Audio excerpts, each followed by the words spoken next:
What is good, everybody? We are live. Welcome to the 29th episode of the Worldwide Company of Gamers podcast. I hope you're as hyped as I am. The chat is lit tonight. I've missed you guys. I'm sorry I've been a bit AFK for a while. I've had really bad bout of COVID. If I'm a little bit coffee and spluttery, I sincerely apologise. Still recovering, I'm afraid. But let me know how the audio is, guys. As you can see, we've got some pretty epic guests tonight, along with DZ as well. Waiting on the rest of the panel. Hopefully they can make it, but not heard from them for some time, so not quite sure if they'll be here or not. But either way, guys, it's still going to be an absolutely fire show, and we've got three awesome guests. Two of which, it's their first time on the show as well, and it's just going to be lit. So I'm really looking forward to digging in deep to this bad boy. As you can see by the thumbnail, we've got a lot of juicy goodness to bite into. But let's get this show off onto the. Let's get this show started. Shout out to everybody in the chat. We've got awesome chat. Wolfaki, shout out to you, brother. J Katz, a new name. Really great to see a new name in the chat. Welcome. Thank you for jumping on and joining us. Doomsay is in the chat and on the panel. What's good? Jesus Penna. Hey, brother. It's really great to see you here. J-Dub, shout out to you, good sir. Very excited that we have you on as well. Book Roger, the OG. As always, great to see you regularly here. Neil Agosto, I'm a big fan of this guy. He's always supported Salty's show, and it's an honour to have him in the chat with us. DE, as always, welcome, brother. So many awesome names. Shaki Shako, Who Are You 5, more to come, no doubt. But yeah, it's just a lit show tonight, guys. Really happy that you're all here. So let's start off with the guests on the show. We have J-Dub. What is good, brother? Welcome. What is good, man? What is good? Thanks for inviting me on the show. Hello, everybody out there. I see a lot of familiar names out there. What's good, man? It's great to be here. Just like Wooly, I'm just trying to get over COVID myself. So, but we're gonna have a great show, and let's get it. Mm-hmm. Yeah, I'm grateful to be here. Grateful that you're here, brother. Thanks for being on with us. It's an honor, absolute honor. I've been a long-time follower of yours. I've love your content, love your comedy as well. You always hit it out of the park with your hilarious kind of gotcha moments and your oh man moments. It's just bro, honestly, you have me cracking up on Twitter, but you also have esteemed gaming knowledge and a lot of great takes. And I was really happy that you said yes to coming on tonight, because the topics of discussion tonight are definitely your forte when it comes to the receipts and the narratives that are spun regularly that we see on a daily basis. But it's time. Enough is enough, guys. It's time that we tuck in and we dismantle the optics that are continuously being pushed in the gaming media. And while we have a lot to discuss, so yeah, welcome, J-Dub. Awesome that you're here. Doomsayer, what's good, my guy? First time on the show. I'm doing really good. Had a good show last night and that stuff. I'm gonna have to get Jay to be on the Friday night to try and even the odds out with the Xbox, our Xbox guys, and we need some help with some PlayStation help, Retro and I. So, but I'm doing good. It's an honor to finally meet Jay and be able to talk with him and that stuff. I also want to say thanks to DZ for all the info earlier this week. Appreciate you answering my question and that stuff. So I appreciate that, brother. Mm-hmm. Yeah, no problem, man. And thanks for coming on the show. This is only the second time that I've had a chance to speak with you on the mic. First time was on your show, and it's good to see that you're branching out and joining up on other shows as well. So good to have you, man. Guys, people are saying that J-Dub is really low. His mic is really low. J-Dub, I have you maxed up on Discord. Right. Is there a way that you could... I'm amplifying my mic now. Hopefully they can hear me loud and clear. Can you guys in the chat, put a 1 if you can hear me loud and clear. I'll turn my mic up more. I don't want it to be popping or whatever, but just put a 1 in the chat and let me know. That'll let me know that the mic is fine. Okay. I don't see. It's see a little bit delayed. They'll be... There we go. Okay. There we go. Reunion said, yeah, there we go. They hear me loud and clear. Okay. I've turned Doomsayer and Retro up as well. Hopefully their voices are... sorry, excuse me. Are okay. But if not, guys, please just feel free to feed that back and I'll get that adjusted the best I can. Thank you so much. They say it's good now. Perfect. Sweet. Shout out to Captain Thug Nasty. J-Dub said Starfield will be Game of the Year 2024. I love it. Facts. Ice Queen Gaming, what's good, Don? It's great that you're here. As always, Reunion. Shout out to you, sir. Franco Tech, what's good? All these new names, man. Awesome. Eddie, it's great. Let's get Mr. Retro. How are you doing, buddy? I'm doing well, bro. How are you? I'm great. Yeah, I'm great. Sorry, I feel bad. I just skimmed past Doomsayer. He said hello, but for those who don't know, Doomsayer hosts his own podcast, and I've given him numerous shout-outs on this show, actually, because I really rate his podcast. He's feeling a little bit too green at the moment for my liking. Apparently, he's looking for some Sony pony corporate shills to kind of fill the void, because he's outnumbered with bleed greeners and a bunch of soy boy shills at the moment who are kind of just loving everything Xbox, regardless of it just being all smoke and mirrors, you know. Go on. A couple weeks ago, and Retro knows this, I was actually, for some reason, I was told I just came out of the closet as a pony because I prefer my PlayStation over Xbox, because Xbox, and this is just my opinion, and I even went through everything this morning on Game Pass. I have like 100 games on Game Pass that I've either played or they're on the PlayStation. Game Pass provides me nothing. Xbox provides me nothing. I'm sorry, but it just doesn't. So I'm sorry. So you should be. So you should be very sorry, Doomsayer. That's just despicable behavior. Anyway, no, it's great. It's great. Awesome that you're here. Retro, carry on, brother. How are you doing, my guy? Are you well? Bro, I'm doing great. Got off work this morning, had a nice little nap, woke up, played some Gran Turismo, and now I'm here. So it's been a good day. So that's awesome. Great to have you here yet again, as always, Mr. Deezy.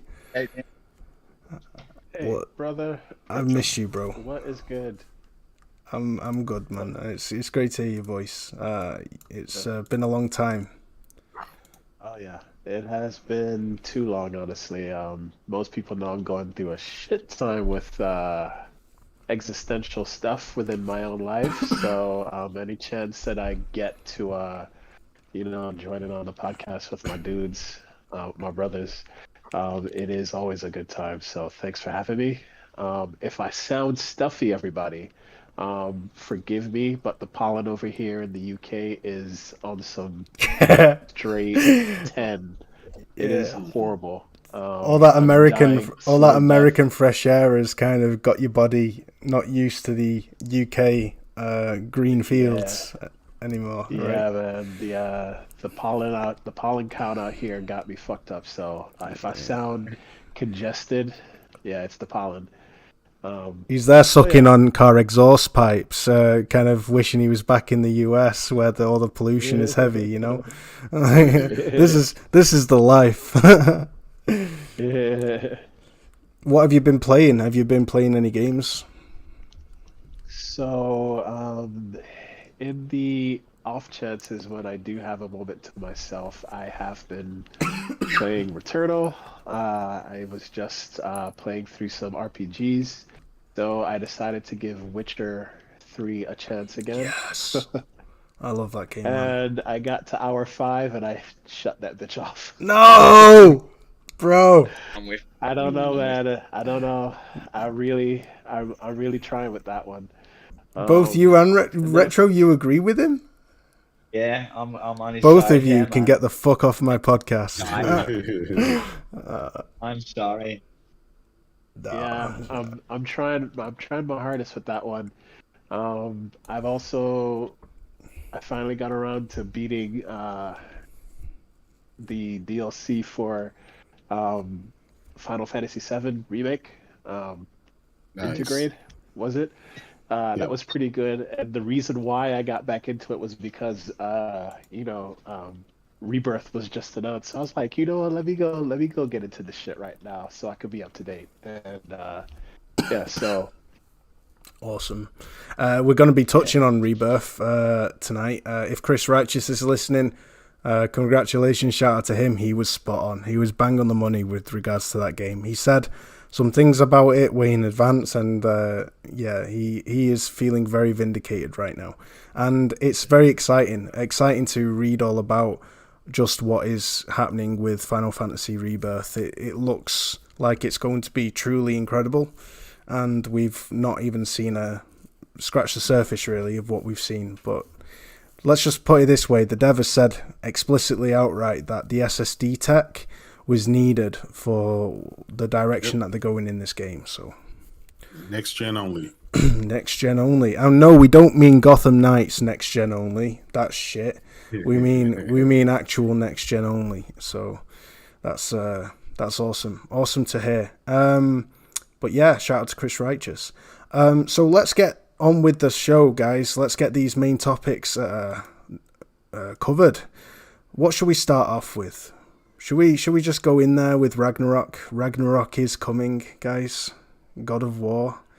I am so hyped for this game. I cannot tell you. And we were discussing on the Saltiest Gaming podcast the other night. Shout out to Salty. That people are kind of doubting if this game could be in the runnings for Game of the Year contender. And I'm just thinking to myself, have you seen or read what's in store? Like, where they're going with this? It's beyond exciting. So I wanted to cover with you guys and ask you guys, Ragnarok's official release date has been announced. 2 days, set 2 days prior to the intended release date of Starfield, before it got delayed again. 9th of November, and 2022. All them insiders, fake insiders who were saying it was going to be delayed yet again, and all them Xbox fanboys like Tim Dog, shout out to you, sir, saying and that it's inevitably going to be delayed again, and that there's development troubles, risk shit for the bisque shit. Shout out to you, sir. Shout out to David Jaffe. Shout out to David Jaffe with his MAGA hat. All these guys saying it's going to be delayed. And I just wanted to ask you guys, now that we know that it isn't, despite all the shit that Cory Barlog and the team have kind of been bombarded with by the community, what are your thoughts on this game? Are you excited for it, and why? Well, I mean, you guys know, I'm Kratos, the God of War. So of course I'm excited for this. We've been waiting for this moment to come for quite some time. Here's the thing, it's crazy. It didn't matter when this game was going to drop. It was going to hit like a megaton, regardless. The first game won Game of the Year. I called it. Everyone was pulling for Red Dead 2, and I stuck by my guns. It's God of War 2018 is still to this day the best game I've ever played, if not the second best game, right outside of the Last of Us series. And that's just me personally. This game here is going to be epic. I can't wait.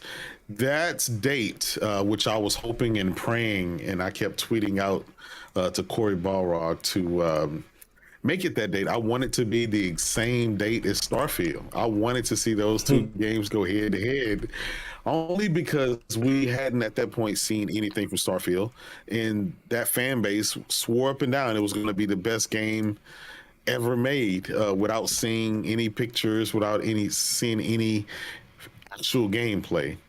And well, we got actual gameplay from Starfield, and my point still stand. That game will not be a GOTY. It will not be in the same league as God of War or any other one of those Sony high caliber exclusive titles. God of War has a lot of stuff going for it. The Ragnarok, for crying out loud, we get to fight Thor.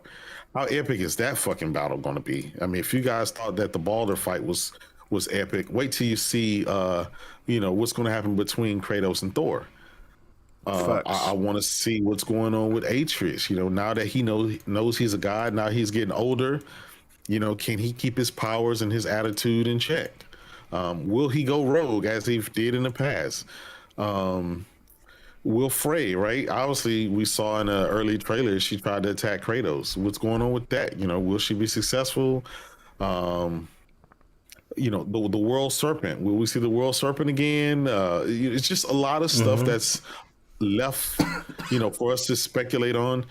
I'm looking forward to finally getting those answers, and where do we go from here? After Ragnarok is said and done, where does the God of War series? Do we go to Egyptian mythology? Do we go to something else? These are some things that I'm looking forward for November the 9th to give us those answers. Big facts, bro. There's some exciting things revealed in the trailer and in the collector's edition. Shout out to Kuba, I think he's called. Kuba, he's a YouTube creator, a very well-known YouTube creator. He's a huge God of War stan, and he mentioned and pointed out a few interesting things. The collector's edition board that you're given with old Nordic drawings based in the God of War mythos. They show Surtur among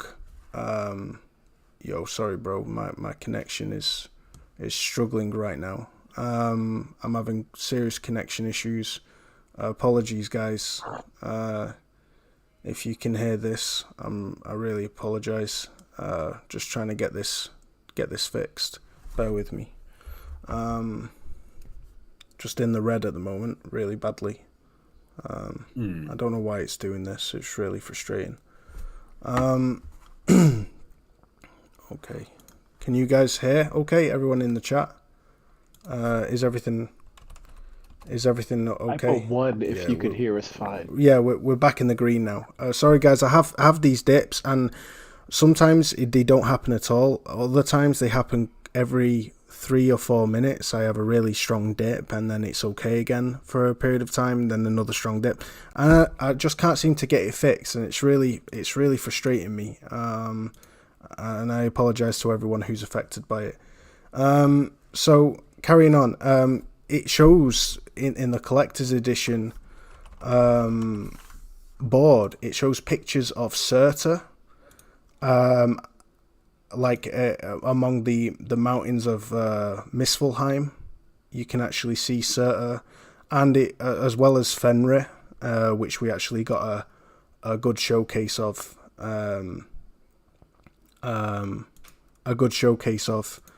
But yeah, the fact that we could actually be potentially fighting Surtur as well in Muspelheim, like, you got to appreciate they're taking all the criticism, all the constructive criticism of the last game, the retrospective kind of what they feel could have been done better, and they're applying it in Ragnarok. They're addressing all of that. And so I think from the set piece elements down to the actual story and the way and the boss battles, it's all going to be taken up to 11, and I don't think we're quite ready. I think the gaming industry is going to be shook by this game. You made an amazing point earlier on, J-Dub, in the pre-chat of the show. I'd love you to echo it again, because a lot of people are doubting Ragnarok's going to hit as hard as the first game because it looks similar, because it looks the same. Like, I don't know what they want. There's only a game can only be made to look so so good. I don't know, how do you want the trees to be even higher res? Do you want the character models to be even higher res? I don't know what it is that you're actually looking for, because NXG said on this show a while back when we had him on, graphics have reached a plateau now. And, you know, there's only so much that can be done visually, and it's down to game design and all the other elements of the game to be taken up to the next step. And that's where we're going to see the major evolution, not visuals. So all of those criticisms aside, you know, why... Go on, sorry. You can't change the way how Atreus and Kratos look. Because you got to think it's still in the same universe, it's still in the same time period, and you know, what I saw from the previous trailer is I saw there's more foliage. I saw that the world that they were in, it was a little bit more livelier. There were people doing things, so we saw them come to some type of town or whatever. Other than that, I mean, outside of resolution and frames, you know, like you said, what more are you gonna to do, and is that requirement that you have, is that applied across the board? Because when you look at games like Forza Horizon, right, all these Forza games is generally the same thing. You know, I have a thumbnail or a picture I can show you guys where it's like, here's Forza 2, 3, 4, 5, and it's the same car, same track, and it's all the same. It's like there's only so much you can do from a certain standpoint. But how about we wait till we get some more trailer, wait till we get the games, and then determine what could be done more so. Thus far, it doesn't look like anything is being held back. So we can say the same thing about Horizon Forbidden West. We can say the same thing about various other games. I thought what I saw thus far being showed looks great. I just can't wait to get my hand on this game in a couple of months. Yeah, right there with you, bro. Retro, DZ, Doomsayer, you have thoughts on this, bud? Yeah, I'm pretty excited about this.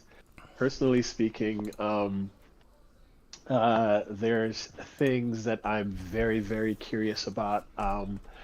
Like, I don't necessarily have this as a fear, but or even a concern, but like, one of the things I disliked about Uncharted 3 was that it became more of a set piece after set piece roller coaster thing, where they were trying to one up every last one of their set pieces. I think they had about maybe 7 in that entire game, where it was just more absurdity and shit.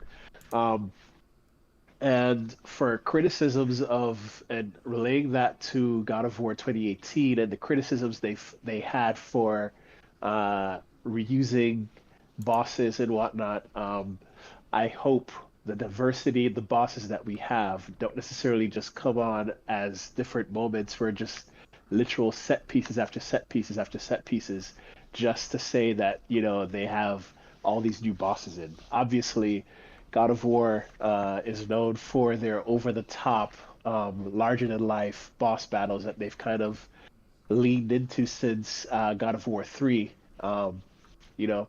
But, like, I fully expect them to not just diversify, but include very, very well-meaning gameplay experiences and mechanics to go along with those boss fights, to make them memorable. And that's what I'm super excited about the most, because, you know, this is now the second game that they have under their belt with this new camera system, and fleshed out mechanics. You know, we could see from previous trailers that they have new enemy types and everything. So, you know, minotaurs, centaurs, you know, angel type, you know, so there's all these different enemy types and whatnot, and the gameplay combinations that the potential for them is really, really staggering, and I'm super excited about that. And of course, I'm seriously interested in how they're going to subvert expectations. After all, this is Ragnarok, and we know how Ragnarok is going to end, and what needs to happen for it to be true. But the first game definitely subverted expectations with clever spins on certain things, and I'm really interested in seeing how they continue to do that. Fuck, my nostrils are fucking clogged right now. You got Holy it, shit. proper Duffy Doze. Yeah, man. No, bro, you Yeah. sound yeah, but everything that you're saying, bro, I agree with 100%. I mean, the clever spin you're talking about regarding the 2018 way that he manipulated the mythos to create a really interesting story. It was all based around the idea that what if Loki wasn't in the Norse mythos prior to Kratos and his son Atreus arriving? And that is so insane, because if that were the case, then Balder wouldn't have been killed by the mistletoe arrows by Loki after he played the game and got to see what would possibly kill Balder, because Balder was immortal. So he was like, try and kill me, see what will kill me, and nothing could. And that whole idea around the Norse Norse mythology is that Loki subvertedly and underhandedly and craftily arranged to have him killed. But kind of, you've got this amazing idea that, well, what if Balder hadn't been killed because Loki never existed at that time? Yeah. Then he'd grow resentment for his mom, and there'd be this really interesting dynamic where he's sick of life, he's sick of being alive, and he can't feel anything. And bro, like, it's such an interesting, clever, deep narrative that I would never have even thought of before. It's so clever what they did with that game. Yeah. To think what they will do with this game, how they will change things around, because, according to Norse mythology, you've got the world serpent, and you've got Fenrir, the giant wolf, that was done dirty in Thor Ragnarok, by the way, done dirty. He was tiny and weak, and Hulk wouldn't have stood a chance in real Norse mythology, right? Hulk would not have stood a chance, let's just say that. But anyway, they're children of Loki. And so... there's kids. Go on. No, I was just saying, those are his kids in the lore. So it's gonna be interesting trying to figure out, playing the game and finding how all that come about. And man, I just can't wait. It's just a lot of anticipation behind it. Facts. Yeah, facts. Probably time travel. I mean, Chris had that theory, and Captain Cuba has that theory as well.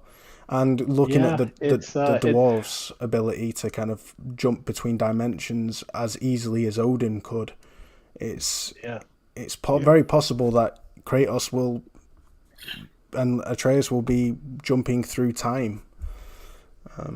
Hey, Kratos is fighting his grandchildren. Think about it. Is Kratos fighting his grandchildren? I'm interested in seeing how they do this, because Loki, Atreus understood the world serpent, and I was just like, the world serpent speaks a different language, and I'm just like, how is Atreus understanding the world serpent? And I kept saying, unless he's from there, but like, well, he is what? Like that. He is part giant, part He's a mix of a bunch of different things, it seems like, and so he's part giant. And that was the cool thing. He's part giant and part Greek, and also part God. So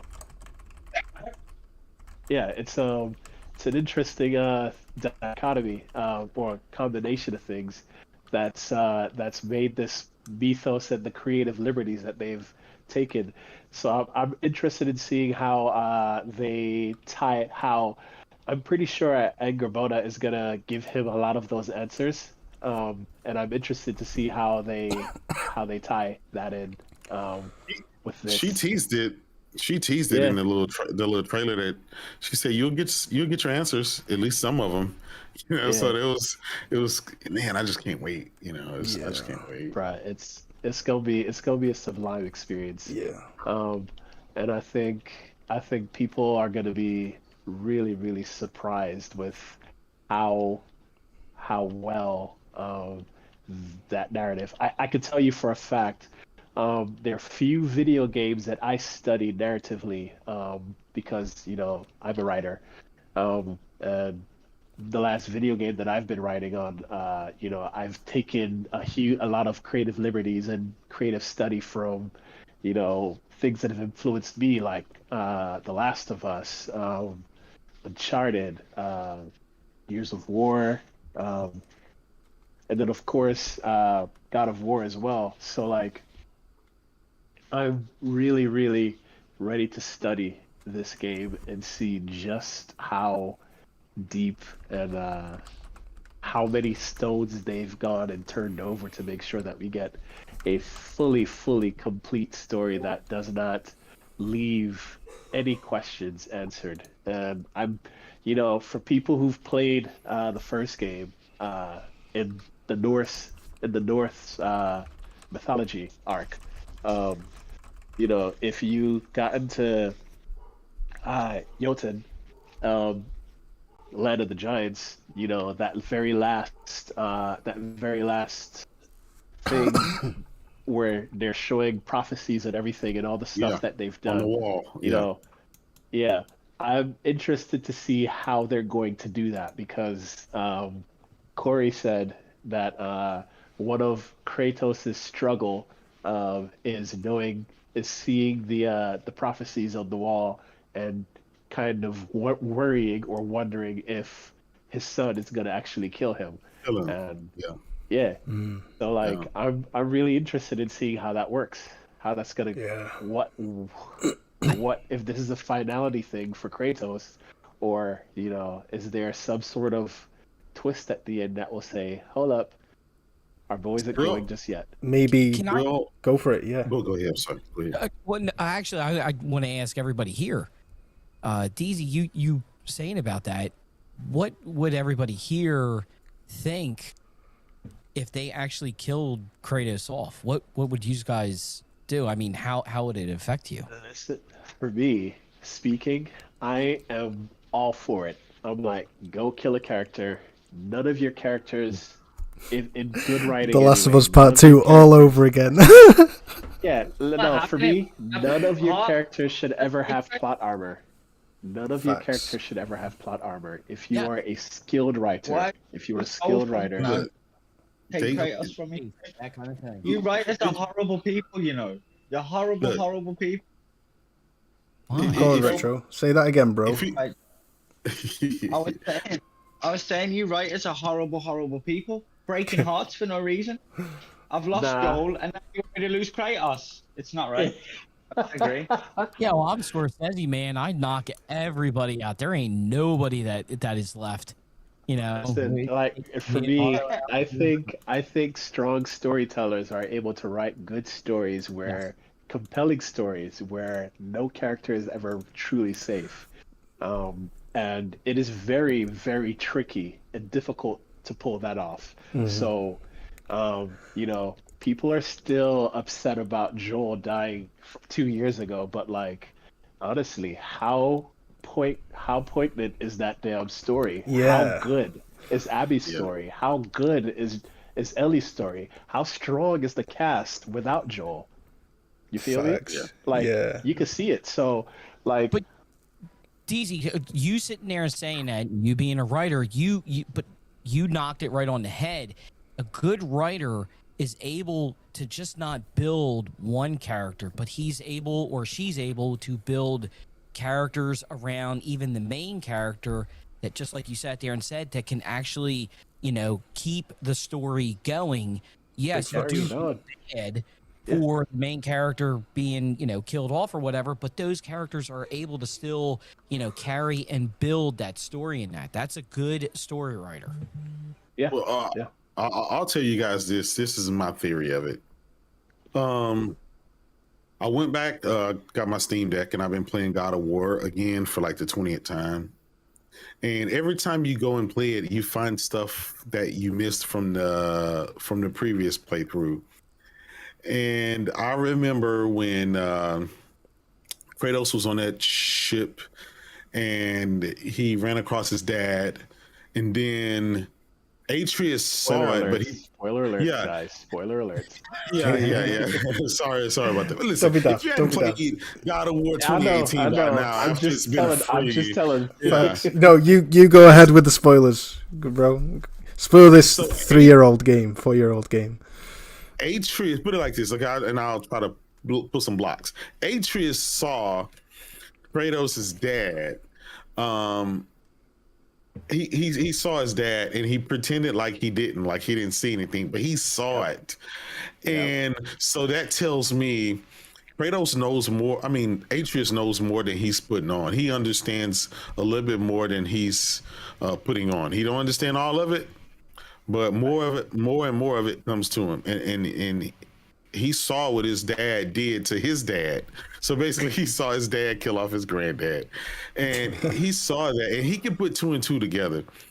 I think some kind of way, and this is just me throwing this out here, just some while. I think Atreus is going to have to fight Kratos, but not the Kratos as we know him in 2018. But he's going to have to go back into the dungeons and the dens and get the old Kratos. And I think there's going to be a big battle. He's going to have to fight his dad's demons. And I think that's what's going to, and he's going to have to, in order to make sure his dad stays well and alive. So I think those scrolls that we saw on the wall kind of predicting the future of what's going to happen. I don't think that's the old man Kratos. I think that's the young Kratos. That's just my That's thought dope. on That is dope. That's an interesting theory, honestly. You guys remember when Atreus, obviously Atreus killed all the demons and everything, and he reached in and he grabbed his dad and pulled him out of the portal or whatever, and he was like, you left me, and then Kratos looked and his son had destroyed all of those, so that means Atreus is more powerful than what's being led on to believe. And so that's why, again, it's just, man, I can't wait for this like game. hybrid Nordic giant and Spartan god. Grecian god. It's nuts. And when you think about it, if Fenrir and I keep forgetting the world serpent's name. It's like a really bizarre name. Jormungandr. Jormungandr. If they are actually still Atreus's children, then according to the law, then they're half Grecian, half Nordic, cross god breeds. I would say half. I'd say they're quarter. They're quarter. Yeah. Quarter. Yeah. Because the mom was a giant, but she was full giant. She was full giant. Yeah, and then that's true. That's true. Yeah, so it's So he, again, like I said, he's a big mixture of everything, and I honestly think, Atreus, Loki, however you want to refer to him, I think he's stronger and more potent and capable than Kratos is. I mean, Kratos has his strength, and then the fact that he's regenerative, but after he can die. Yeah, I mean, he's died before, so he can fight his way out of the underworld. But he certainly is. He is mortal to a degree, 100%. And guys, like, just look at this. Right, we've just had how long a conversation? Like a 40-minute conversation all about God of War because of the level of lore and depth that the first game created, and that's proof that to me is undoubtable proof that what we're getting with God of War Ragnarok is it's a big freaking deal, and people are underestimating and sleeping on just how impactful this game set pieces. I don't think they're underestimating. I think they're salty as fuck. That's they're fully salty, and that's just it. The thing is, sorry, Daisy. Go ahead. Yeah, all I'm gonna say is this: people are salty. This was the game that they announced. They did a sizzle. They did a title pop. For announcing the game, and they said it was coming in 2021, and then it got delayed from 2021, and we found out that it was coming in 2022. And the first gameplay we saw of it people were just like, okay, it looks just like it looks more or less like God of War 2018, which, is fine. But the thing about that is the game, people know that it is a goddamn meteor that could block out the fucking sun, and it has every time. And that's just it. And in a year where 2022, where it has been a complete desert for first party releases on Team Green, people are salty as fuck. And that's literally just it. They know what this is. This is a the previous game in that entry. It's Ragnarok, isn't it? It's Ragnarok to these guys. Yeah, They're like, it's flipping Doomsday. Yeah. It's like they can't. Yeah. So like, this was the last big game that's coming out before Sony starts to detail everything else that they've, so like, this is it. After this, we only know of two other first party AAA games outside of VR that we know are in full development right now, which is Spider-Man 2 and Wolverine. And we know Wolverine is nebulously out. Yeah. So like 2023, what we know from 2023 already is that we have a new Horizon game that is very much VR, but it's AAA, but it's a VR title, right? So that's niche. And then you have Spider-Man, which is likely going to be a fall release. So basically, just about everything that they've announced between 2020 and 2021 is about to release. It's crazy. So, that's a great point, Easy bro. Can we just appreciate the fact that we now have David Faulkner in the building on the show? My brother David, I've missed you, buddy. It's so good to see your name on here on the panel. How are you doing? How are we? Yeah, doing good. That's just caught the most of that chat about back end of God of War. It's really good points there. Really enjoying it. Yeah, brother. How have you been? What have you been playing? I've been very busy actually. End of financial year over in Australia, so I've been not playing too much. Still trying to get my way through Yakuza 5, but I've been spending a fair chunk of time helping my son get through Jurassic World Evolution, breeding some dinosaurs, and because obviously it's business related, I can't help myself. So I've been trying to help him make plenty of money on it so he can just let dinosaurs run loose and chew everyone up. Yeah, facts. We've had a fantastic conversation about God of War, and honestly, bro, it's almost poetically paralleled in how Ragnarok is straight after the long winter, and it feels like Xbox has suffered a long winter, and I'm gonna start calling them X-Draugers, because like the bots are like the angry White Walkers and Draugers, and who are kind of like enduring this ice cold winter, and then next thing you know, God of War releases, and that is literally like the end. It's just the nail in the coffin, We got surprises. We got surprise releases out of this year, with The Last of Us being remade, which at this point it was an open secret at this point. But like even still, to get a year where you've had 5 first party releases for the PlayStation of this caliber, it's very much something to applaud, and it's gonna be fucking manic, man. It's gonna be fucking manic, and I think people who are saying that they're not hype, I think they're lying. We knew it. Yeah.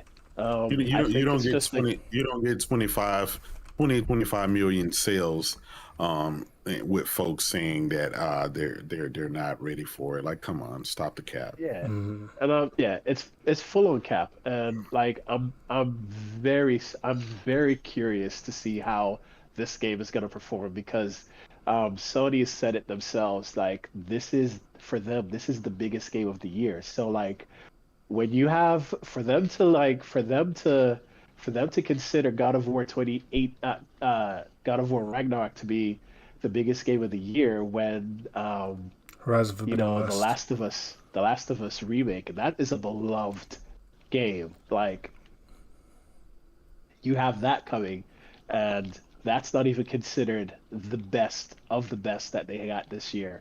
So, and you know it's Naughty Dog. The two studios that they have that compete with each other the most, I think, is like Naughty Dog and Sony Santa Monica. So, um, it's freaking crazy. And I just think that people are gonna cap, but they're also gonna go out and buy the shit. Yeah, they're gonna enjoy it, and that's literally what it's gonna be. Yeah, I have a feeling God of War Ragnarok is going to humble a lot of the extreme, more extreme fanboy community of Xbox, where I don't think they're gonna find it impossible not to give props where props is due.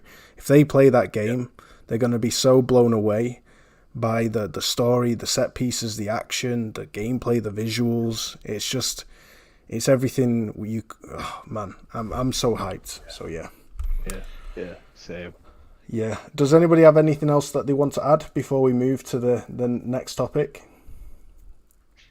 I find it funny the release day. The release day is a Wednesday. Odin's Day. Yeah, Odin's Day. I love it. But you know what's really funny? If it had it released on a Friday like normal, it would be the 11th. Yeah, exactly. It's almost like it's hilarious. You know, it's funny because people were saying that, and I kept laughing to myself. I said, "Listen, there are two reasons why the 11th didn't happen. One, Corey's classy. Two, everything is deliberate when it comes to this franchise, and you know, like you guys said, it's Corey's deliberate with the mythos and everything. Wednesday's Odin's Day. 9 is also very much about the 9 realms. Like we're gonna get to see all 9 realms in this game.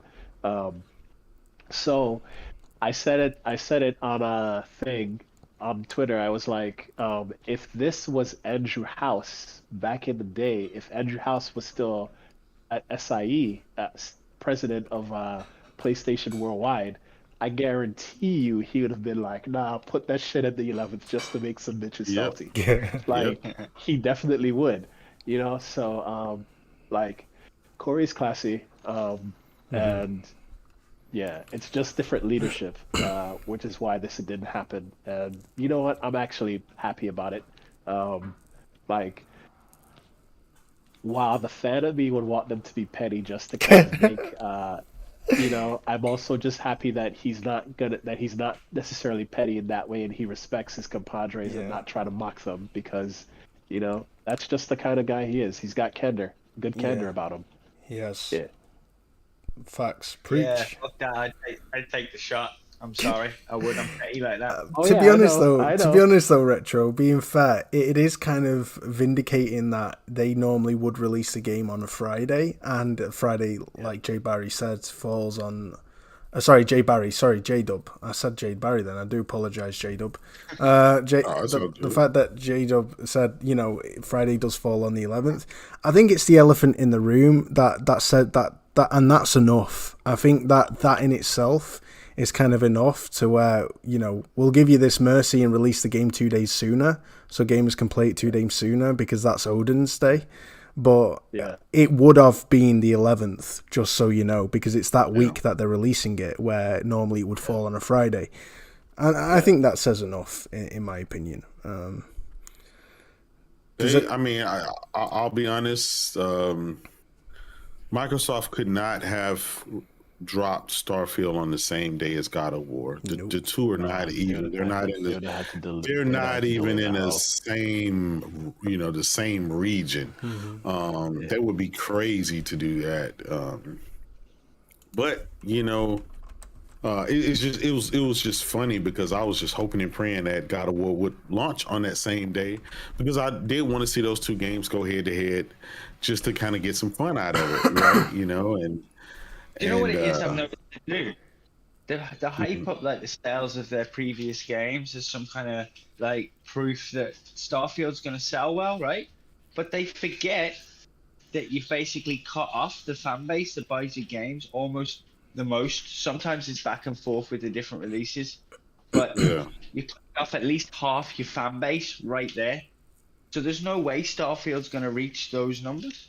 It's just not going to reach Skyrim's numbers and stuff like that. The fact that Starfield, right, that Microsoft games are in Game Pass, right?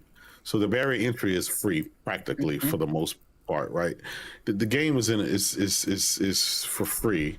So whereas Sony's game, they're charging you $70, and they feel like it's worth it. They feel like that's the value worth it. And guess what?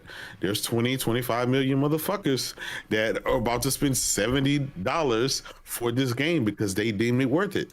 Now, how many people would be willing to spend $70 or even $65 on Starfield? That's the big elephant in the room, and probably not many.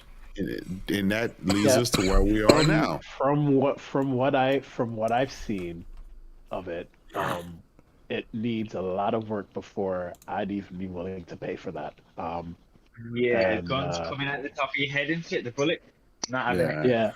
Yeah. Look, this is not to say that this game is going to be trash, right? Bethesda has like their Bethesda studio games typically do tend to be well received. Fallout 4 is a good one, right? But Fallout 76, right? 49 Metacritic game, wasn't received. It took about two and a half years for them to fix. Right? And that's typical of Bethesda. Even Fallout 4, when it launched day one, which I was on it, they still had to do some stuff to fix the game up, and that's just Bethesda in general. And we want to go with the Wolfensteins, the Young Blood or Young whatever. That's an extremely low Metacritic game, another 30, 40 Metacritic game. So I think the notion, some kind of way, that Bethesda always crank out these Skyrim type games, which Skyrim was released, 15 fucking 20 years ago.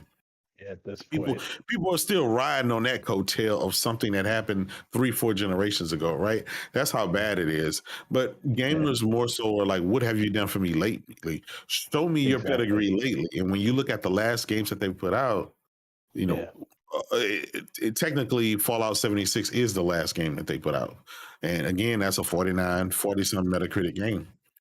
They put it out. It was a broken, buggy mess. The content wasn't there, but that goes right up to Microsoft's alley, right? Because all of their studios are kind of like that. That's Microsoft's motto: just throw it out there and fix it later. Look at Halo. We can go on and on with a bunch of other games they have. Just throw it out there, and because it's free in Game Pass, you can't complain. That seems to be the motto of the day. Yeah. I'm glad you speak of facts on this. They don't like to hear it. Man. I know they don't. They don't like to hear it, right? All they want to hear is, our games are free. We got great games. You got to pay $70 for your games. But then they turn around and attack Jeff Keighley and other people because their games are not getting nominated, or they're not winning Game of the Year, or they're not praised. I want to know what's interesting about that, because I've already started to see people on Twitter talk about, why wasn't Forza nominated for any of this stuff, even though I just gotta laugh at this because they think Jeff is the one who's on the panel that deals with all that. So Jeff is just the host, right? He's the one who's putting on the show. The panel that votes on these things, they have a rubric that they score all these games worthy of the stuff, worthy of what's going to be nominated. And the panel is people from Game Informer, IGN, Eurogamer, all these things. They're not people, they're impartial people that he selects that make up the board, and they all vote for these games, and the number of games that gets the highest number of votes makes it on the Games of the Year list. So Forza Horizon 5 was one of those games that simply did not get enough votes. Just like Returnal, and everybody knows me, that follows me on Twitter knows that I'm a big Returnal stan, and I was salty as fuck when Returnal didn't even win, or wasn't even nominated. So but I know the reason why, and it's not because it wasn't eligible. It was simply because it didn't receive enough votes for it. And, and that's the same thing. I'm almost guaranteed, because of the tastes of people who play those games, they'll quickly understand that it's a non-fucking issue, and that God of War will literally be on their things because, number one, it's a single-player game. It's the kind of game that you want to, envelop. Like, you think about it. The same thing kind of happened with, not with Cyberpunk, but with Red Dead Redemption. Red Dead Redemption came out basically at the very end and was also nominated as well because the panel loved it and played it, and whatnot. And it was literally... Halo got nominated too, and it wasn't even launched yet. Yeah. It got nominated for an award without even being launched. It was like Player's Choice or something, I can't remember. I don't think... Yeah, but don't forget that even though it wasn't launched on the thing, it's also played by the media before us. So the media had already played it and scored it. So So people just need to understand that it's not necessarily a bias thing, there's only so much you can play from a racing game. No racing game, I don't believe any racing game in recent history has won Game of the Year. No. And people thinking any Forza game or Gran Turismo is going to win Game of the Year that's just bullshit to me, and I would laugh. Yeah, this goes nicely. Go on, sorry, David. Go for it. Sorry, I was just going to jump in with two really quick observational points here. The first is God of War 2018, and then to get to God of War 2022 launch, it's just around 4 and a little bit years. Just remember that they had to take 12 months off for Chris Judd to recover from his surgeries, and it's been delayed for a few points. So think about how fast they've been able to produce a sequel, and I'm pretty certain that by the time we get to see it, it will be visually and graphically an update from the previous one. But it speaks to the speed of the developers in the studio, and also the power of the PlayStation 5 capabilities, or the engine capabilities, I should say, not the PlayStation 5, that they can take what they've got, upshift it or upgrade it, turn out an entirely new story with a completely new mocap piece around it, and then potentially have had it to us in 3 years. It's quite an achievement when you think of it that way. And the second point I would throw out there is, we've seen what just came out for Horizon Forbidden West with the VRR and the 40 hertz modes, and we've seen it in Spider-Man Miles Morales, we've seen it in a few other games, but they've all been post-release patches. Imagine if God of War Ragnarok comes out with that at launch. We'd be playing God of War Ragnarok potentially at 100 frames per second plus, if you've got the hardware to do it. So, you're talking about comparisons. That's going to be insane. And David, think about this. That 40 hertz mode is without VRR. But when you apply VRR, that 40 hertz is unlocked and it becomes 70 to 70. It literally runs between 65 and 75 frames per second.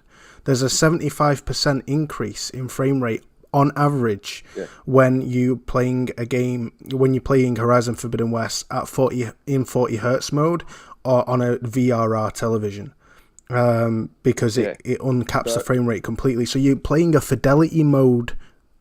You're playing a game in fidelity mode, like in a 40 FPS high fidelity 4K mode, but you're getting a performance mode's output in frame rate.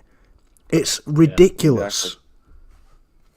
And think about what the impact that will have when we're talking about, you know, game of the year stuff and comparing it to you know, Starfield and all the rest of that. And we haven't even spoken about whether it'll have ray tracing in it or anything like that. You know, it's not, I mean, you're not going to need a lot of light where they're going, but you know, we're fawning over the storyline and whatnot. We haven't even talked about improvements and uplifts in gameplay and all the rest of that, but just the technical side of, if they wheel it out with this stuff at launch and that becomes the standard, then holy shit, you know, think about how much of another step forward that is for what's the minimum standard for games being released. This and then this actually takes us into the next topic really well, David. Transitions us beautifully into the next topic. 40 FPS, a game-changing innovation by Sony.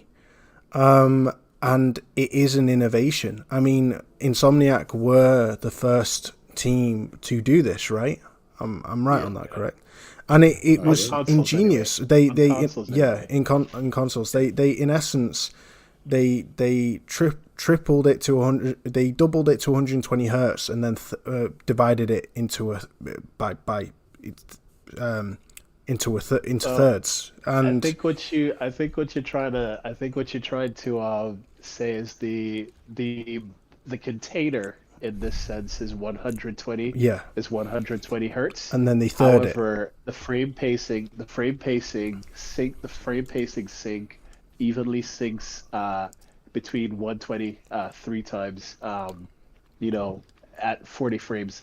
So it syncs. So any TV that's capable of 120 frames, whenever it's played in that mode with the 40 frames per second, you get smooth quality, and you get something that is locked, but that's also higher than 30, and also just as responsive and everything, or almost as responsive as 60 frames, but you're getting, you know, the quality stuff. And I'm glad Insomniac's been sharing that technology. Yeah, big facts. I'm glad you broke that down for us, Sev. That is why you are here, my guy.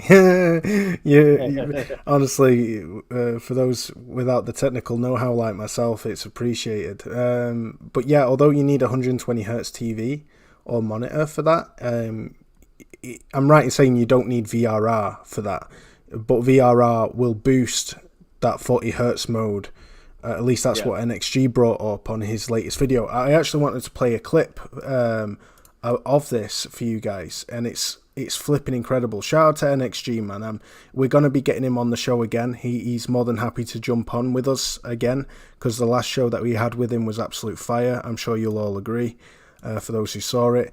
But I just wanted to show you guys this clip quickly about what NXG says about this performance mode, this balanced mode, as they call it. They're taking that 100. Oops, I've got it playing in half speed. Flipping heck. What an idiot. Here we go. 120 hertz mode, and using that to offer a new balance mode, and that's a perfect title. That's exactly what it is. It's the mixture between resolution and performance, and you get the best balance. You no longer get that 30 FPS limit, you now get 40 FPS, and that's essentially because they're offering a 33% improvement on frame budget for themselves. Rather than targeting 16 milliseconds, they target 25, which is right in the middle of that 33 millisecond frame time that 30 FPS needs, which means you get an improvement of 33% 33% on that performance rate in terms of your input times, and the refresh rate meaning is much closer to 60. So it's harder to tell the difference now between 60 and 40. You can notice it on certain sections, but it's very, very small. And once you jump from 30 to 40, everything feels more fluid and smoother because it's much closer together. I covered this more in the Ratchet & Clank update last year, so go and check that video out in the description below. The other part of this is by using that option, they can also then improve the resolution. So I suspect what they're doing here, and because of the limitation on the HDMI 2.1 that I can capture, I can't go any higher, so it's screenshots on the console, and I'm not going to spend loads of time counting.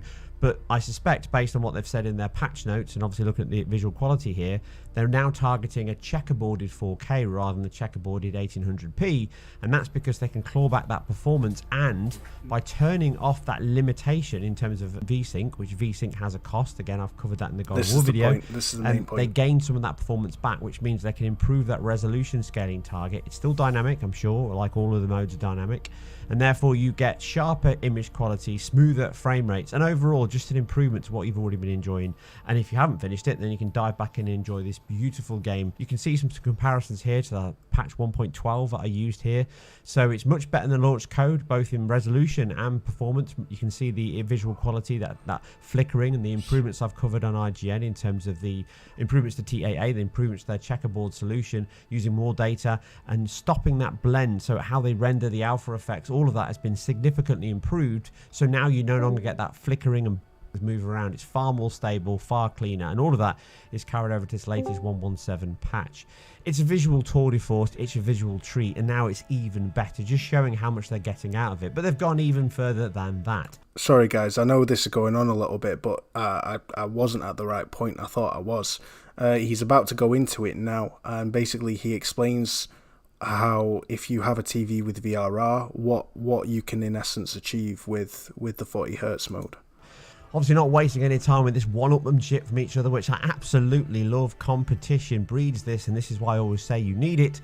You've now got the 120 FPS option as well, so it unlocks that 60 FPS performance mode now with VRR enabled. You do need VRR screen, and that means it no longer limits it to 60. It can now run freely up to 8 millisecond frame times, which means you can get from the 40 FPS mode, you can see a 75% improvement on performance on average here in like-for-like sections over that mode in battles and exploration. That's incredible amount. So there you go, guys. That was the cherry on the cake there, where he just brought up several points that Sony's first-party studios are in competition with each other. And we know that to be a fact. They're not in competition with Xbox. That ended long ago. Their teams are one-upping each other and pushing out more and more impressive. Like, when you really break this down and think about this, from Blue Point to Naughty Dog to but less so Naughty Dog because they've been a first party for a very long time, but like Insomniac as well, and all of these are Sony Santa Monica. When you look at and Sucker Punch, look at Sucker Punch and Guerrilla.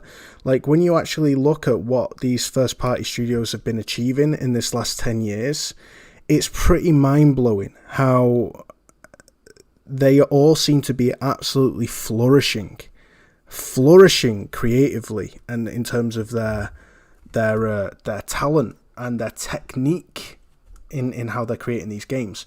And now you've got Horizon Forbidden West developers Guerrilla taking what Insomniac did with Spider-Man and Ratchet and applying it to their own game incredibly successfully.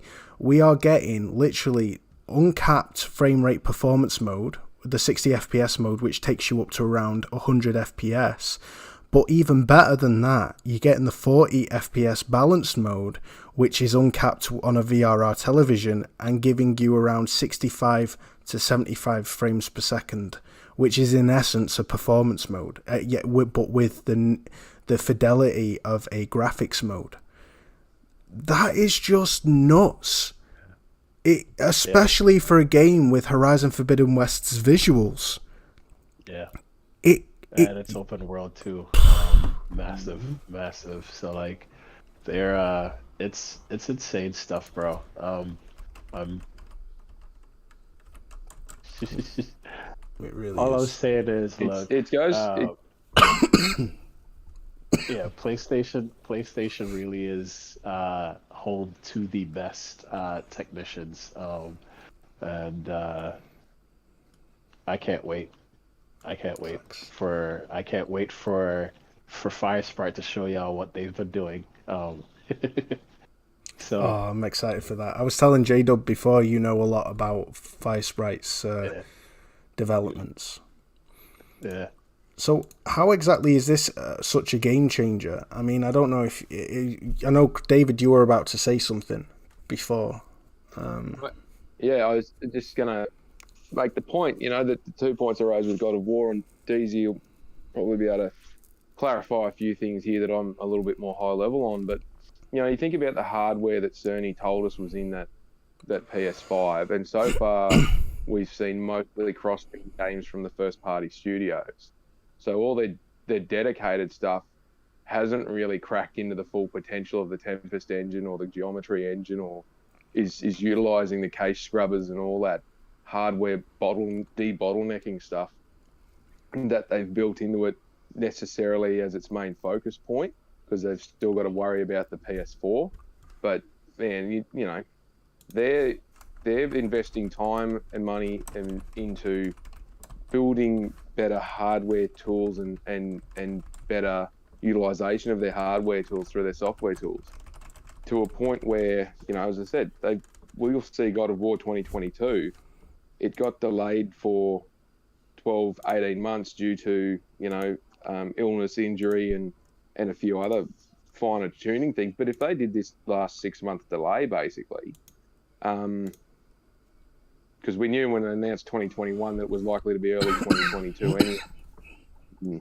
But if this last delay has been, 6-8 months just to get this VRR 40 hertz mode stuff and all that built into it for the PS5 version, then we're talking about the potential for them to do, and I say, sequels or asset reutilizations for a PS5 version of games, where they could be building games from scratch to delivered in 2.5 years, provided that they've got reusable assets. So the next Ratchet and Clank game, it might only take them 18 months to make the next Ratchet and Clank game. They did the PS5 rebuild for The Last of Us Part 1. I think it's 18 to 24 months they've been working on that. So they didn't have to do a story, they just had to rebuild it from scratch. But, you think about the bits and points to go in with that. How much faster are they going to be able to produce top-level AAA first-party games out of PlayStation? And, is it worth all the money and time and investment that they're pouring into this thing to uplift the quality and to uplift the speed in which they can achieve this stuff? Sean Layton always spoke about AAA games becoming more and more expensive because they were bigger and bigger and took more manpower to build them. But if you reduce the manpower aspect of it, games become cheaper to build. So it's more a matter of utilizing the technology you've got available, or build the technology and then it becomes usable across the whole company, the whole organization. I guarantee you that PlayStation and Sony is utilizing their technology and selling it out to, or providing it to third-party partners. So, Capcom's RE engine, you look at what they're doing with that at the moment, you can see there's some optimization tools for PS5 showing up in that thing. Same with what the upgrades they're doing to the Bandai Namco engine that runs the Tales of series. You saw some glimpses of it in Tales of Arise. So, they're pushing the medium forward, and just by natural gravitation, a lot of developers are going to go, well, that's a lot simpler and easier and faster to do that. Let's get on board and make that our primary place to develop. And a lot of the indie studios are following along already. Sifu was made by a studio of 30 people. Ember Labs game Kenner was made by a studio of 25, 30 people. A little bit of assistance here and there in the production quality oversight. But that's going to become the new norm when you can build a game from scratch to completion with a studio with 30, maybe 40 people, and only takes you 2 or 3 years. You'll build a game that's AAA, I call them high quality AAAs, the new AA standard of what a AAA game was 10, 15 years ago. But if you can build a AAA quality standard game at an indie studio level, again, this is where one organization has basically put their hand up and said, we're going to take our in-house stuff and we are going to march forward at a rate that no one's ever seen, and we're going to make this stuff available to the rest of the market and industry. If they want to get on board, we're happy to sell it to them, but this is the advantages it brings. Now, who else is doing something like this? Xbox isn't doing it. Nintendo's not interested, but Nintendo's never going to be interested because they've got their own slightly different way of doing things, which is, filling a gap in the market as well. But no one else is doing this stuff. Even PC, people talk about, PC, best place to play games and all the rest. I'm like, that's an opinion. That's not a fact. It's an opinion. And look at what PlayStation's just wheeled out with this 40 hertz mode stuff. Mm-hmm. If you've 120 hertz TV, you can play Spider-Man at over 100 frames per second, and it's cost you maybe 15 on a TV, 50, and you don't even have to. You don't even have to worry about shelling out. You don't even have to worry about shelling out. Well, provided that you have the right TV, right? But you no longer have to go out and shell out that kind of money for, a high-end PC to optimize for 240 frames per second. And you could have a TV that's 120 hertz but doesn't have VRR. Well, even if you don't have VRR, but you've got a 120 hertz monitor or a 120 hertz TV, you can still benefit from the 40 hertz mode, just not having it boosted to 60 or 70 frames per second. So that's a boost for you, even if you don't have like an LG C1 like I have. You may have something older but still can push to 120 hertz. So it's definitely worth looking into, guys. If you don't have a 120 hertz TV but you don't want to splash out on a really fancy VR TV, but by the way, the LG C1 you can buy now for $1,000. You can literally get it for £1,000. So I mean, if you've got that kind of money, by all means it's worth it. But if you don't, then maybe look for a monitor that does 120 hertz or a TV that reaches 120 hertz but doesn't have VRR, because even then you'll be able to play these games. And 40 FPS makes a huge difference over 30, because think about this, right? 40 FPS is the higher you go over 30 FPS, the greater the depreciating returns. So 60 FPS doesn't feel as big a jump from 40 as 40 does from 30. So you'll notice a significant improvement, a 33% in fact improvement in terms of frame rate and responsiveness on a 40 hertz mode than a 30, whereas you'd feel less from a 40 to a 60, or maybe roughly similar, but it's depreciating, and that's why 120 hertz feels not negligible, but it definitely doesn't feel as much of a jump from 60 to 120 as 60 does from 30, if you know what I mean. So it definitely is worth looking into, guys. Wooly, can I wanted to actually ask David and DZ about this, and DZ and I were going back and forth because I was actually asking him questions about with the Xbox, and I'm definitely know that you saw what was going on and what heard in that.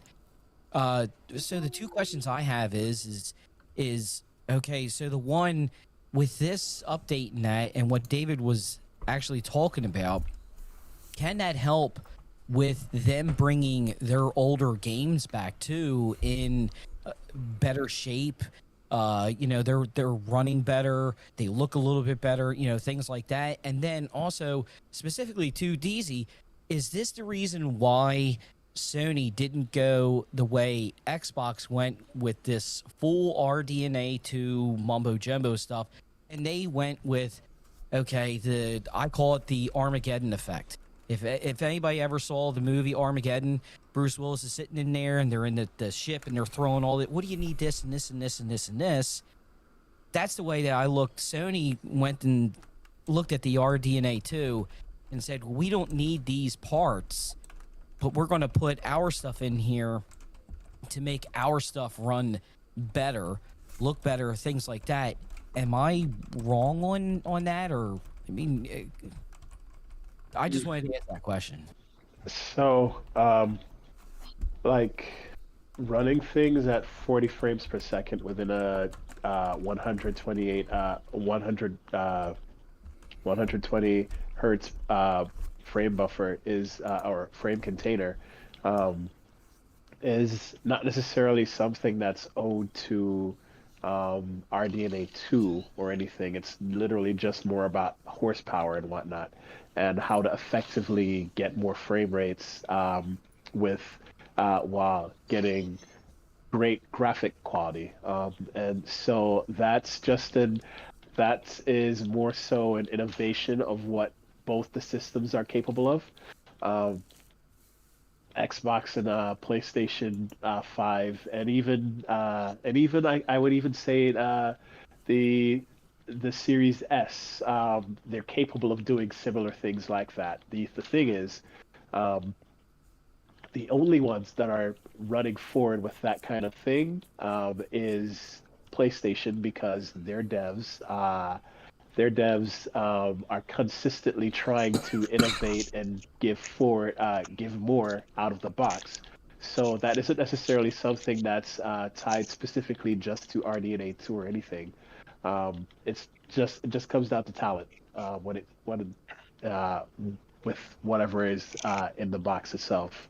As far as what Sony's approach to development thing, like I said, and this has been long overdue and long said with everything else since the beginning, and I think we're way past this at this point because the games are talking.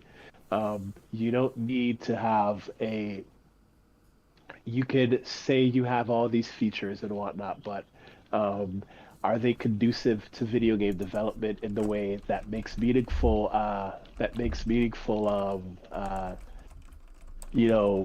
visual updates and everything, or meaningful innovations in gaming? Personally, you don't need to have full RDNA2 to do what Spider-Man is doing or Insomniac is doing with their games, and it literally comes down to what's necessary. I think Microsoft loves their marketing terms, and they love their feature sets, and having those feature sets are good if you utilize them to make the most of your system, but if it's unnecessary, you don't necessarily need it. And that's kind of just how PlayStation, Mark Cerny said, you don't necessarily need things that could bottleneck the system. If you're trying to get the very best out of your system, you only use what gets closest to the metal. And so that's their different approaches to doing work. Mm-hmm. And both PlayStation and Xbox went about it differently. So yeah, I find this whole narrative that PlayStation isn't RDNA2, even though it's been confirmed to be custom RDNA2 architecture, is so silly, because I mean, when you think about it, it's pretty ironic that this non-RDNA2 GPU, which was confirmed by AMD to be the Oberon GPU, except it's been customized slightly. It's running at a far higher clock speed, almost 0.5 gigahertz higher than the full RDNA2 GPU of the Xbox Series X. And literally the whole point of an RDNA2 GPU is it's able to reach higher temperatures and higher clock speeds and still be super performant. I mean, you can get more out of it. And yet Xbox Series X's RDNA2 GPU is running at a very, very low clock speed for an RDNA2 GPU, because they tend to run at around plus 2 gigahertz. They can reach 2.5 gigahertz, but the Oberon GPU, for example, runs at 2.23 gigahertz, which is what the PS5's Oberon GPU, custom GPU, does.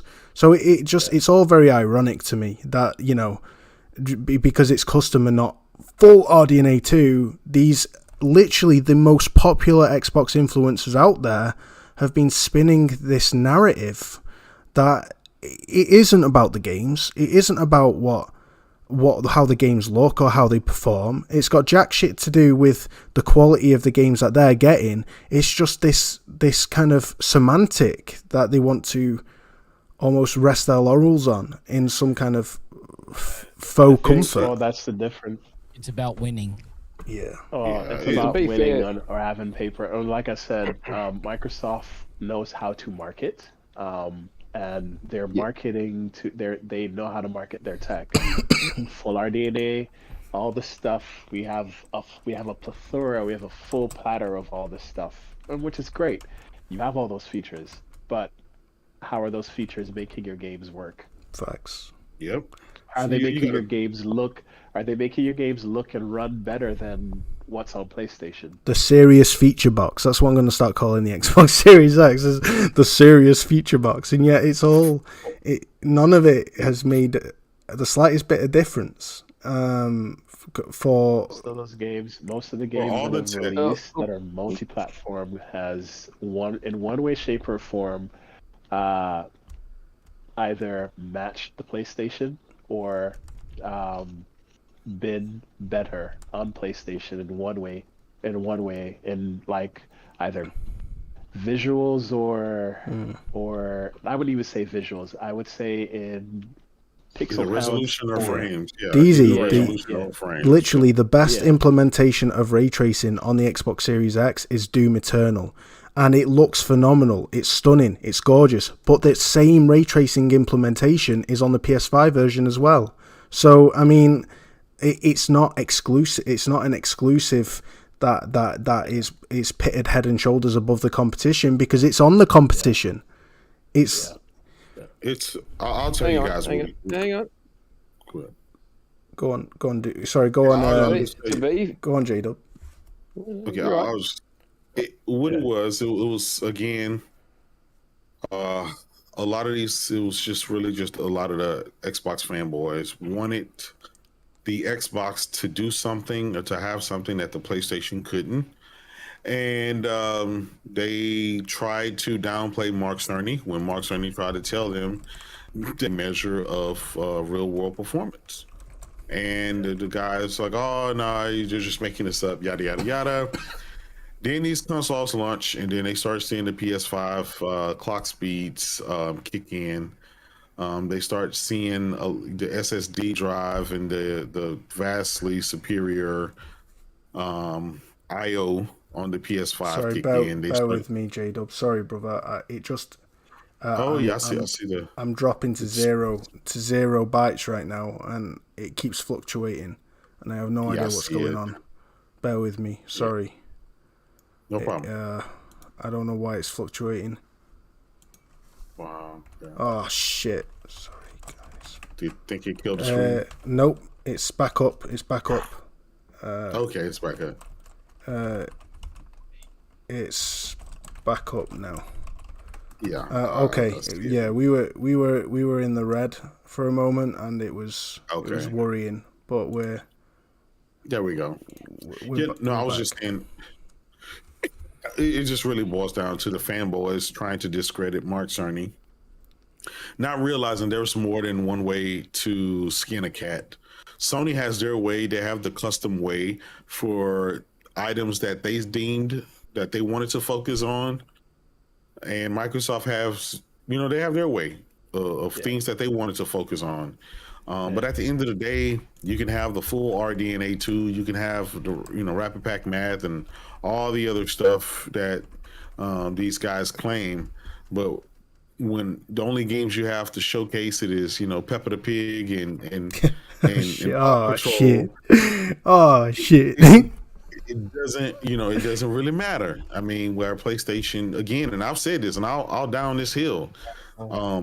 Xbox will not have a better looking game than PlayStation's cross-gen game.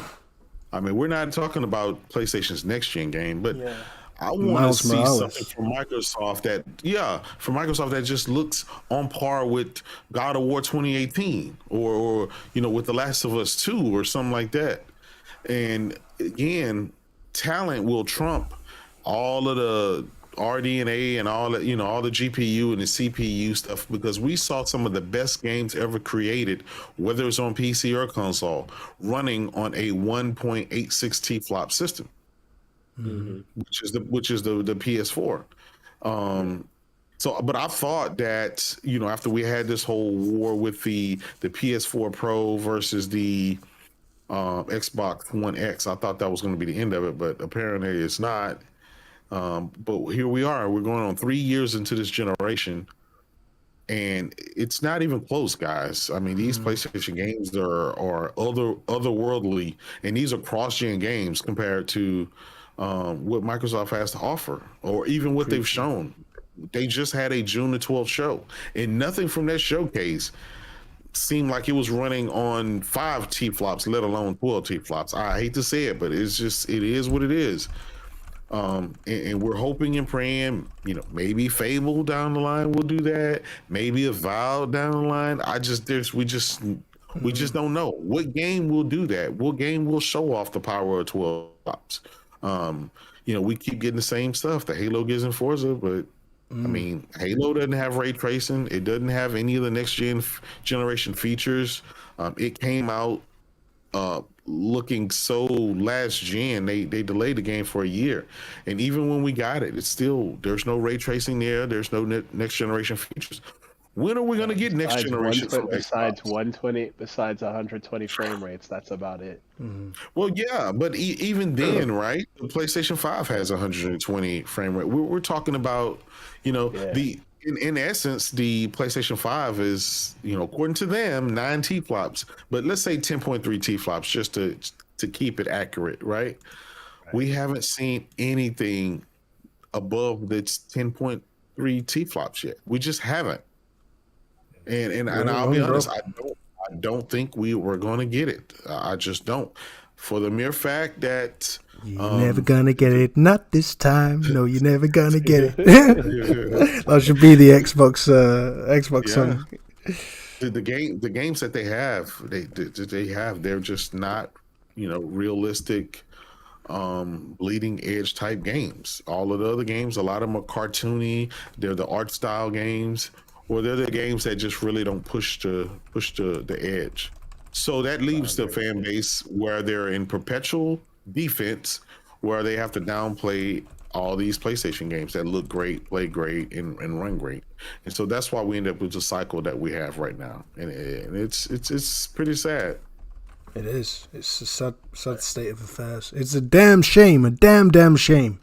Who else was going to talk before J-Dub? Was it you, David, or Doomsayer? Yeah.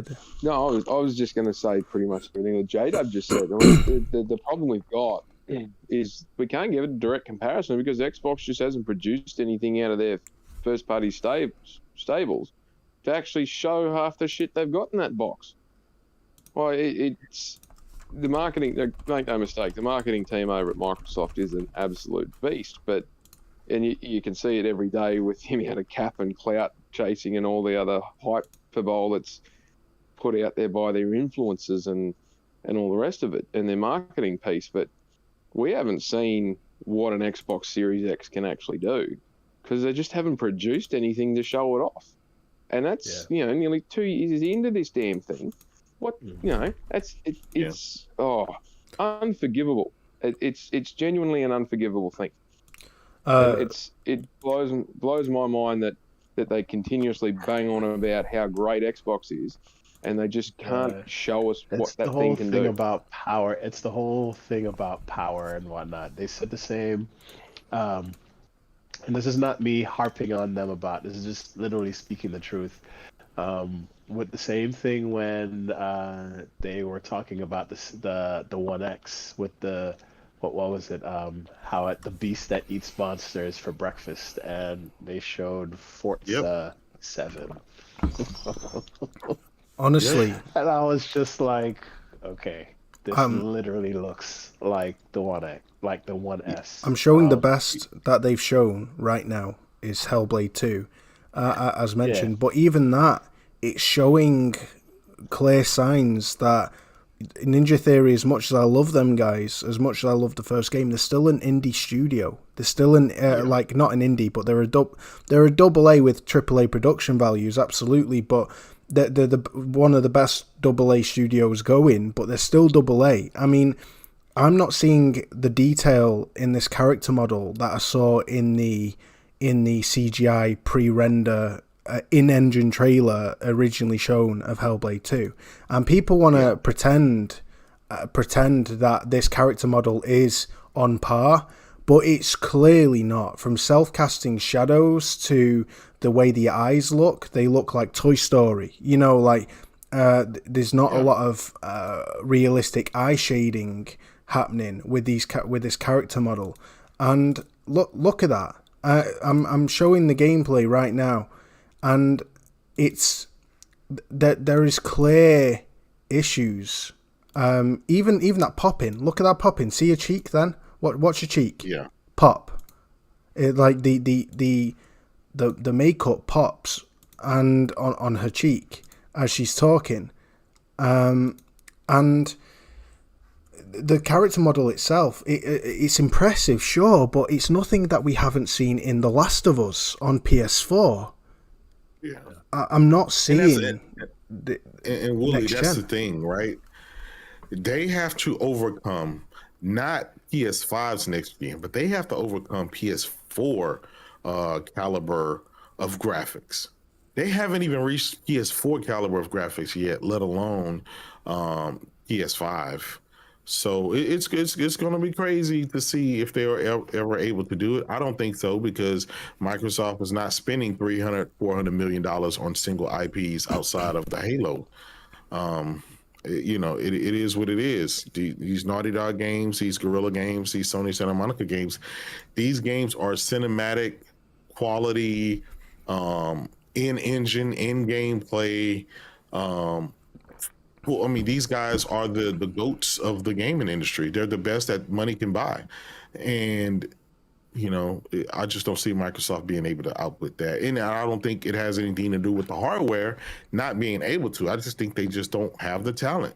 They don't have the management and the people that can that knows how to obtain.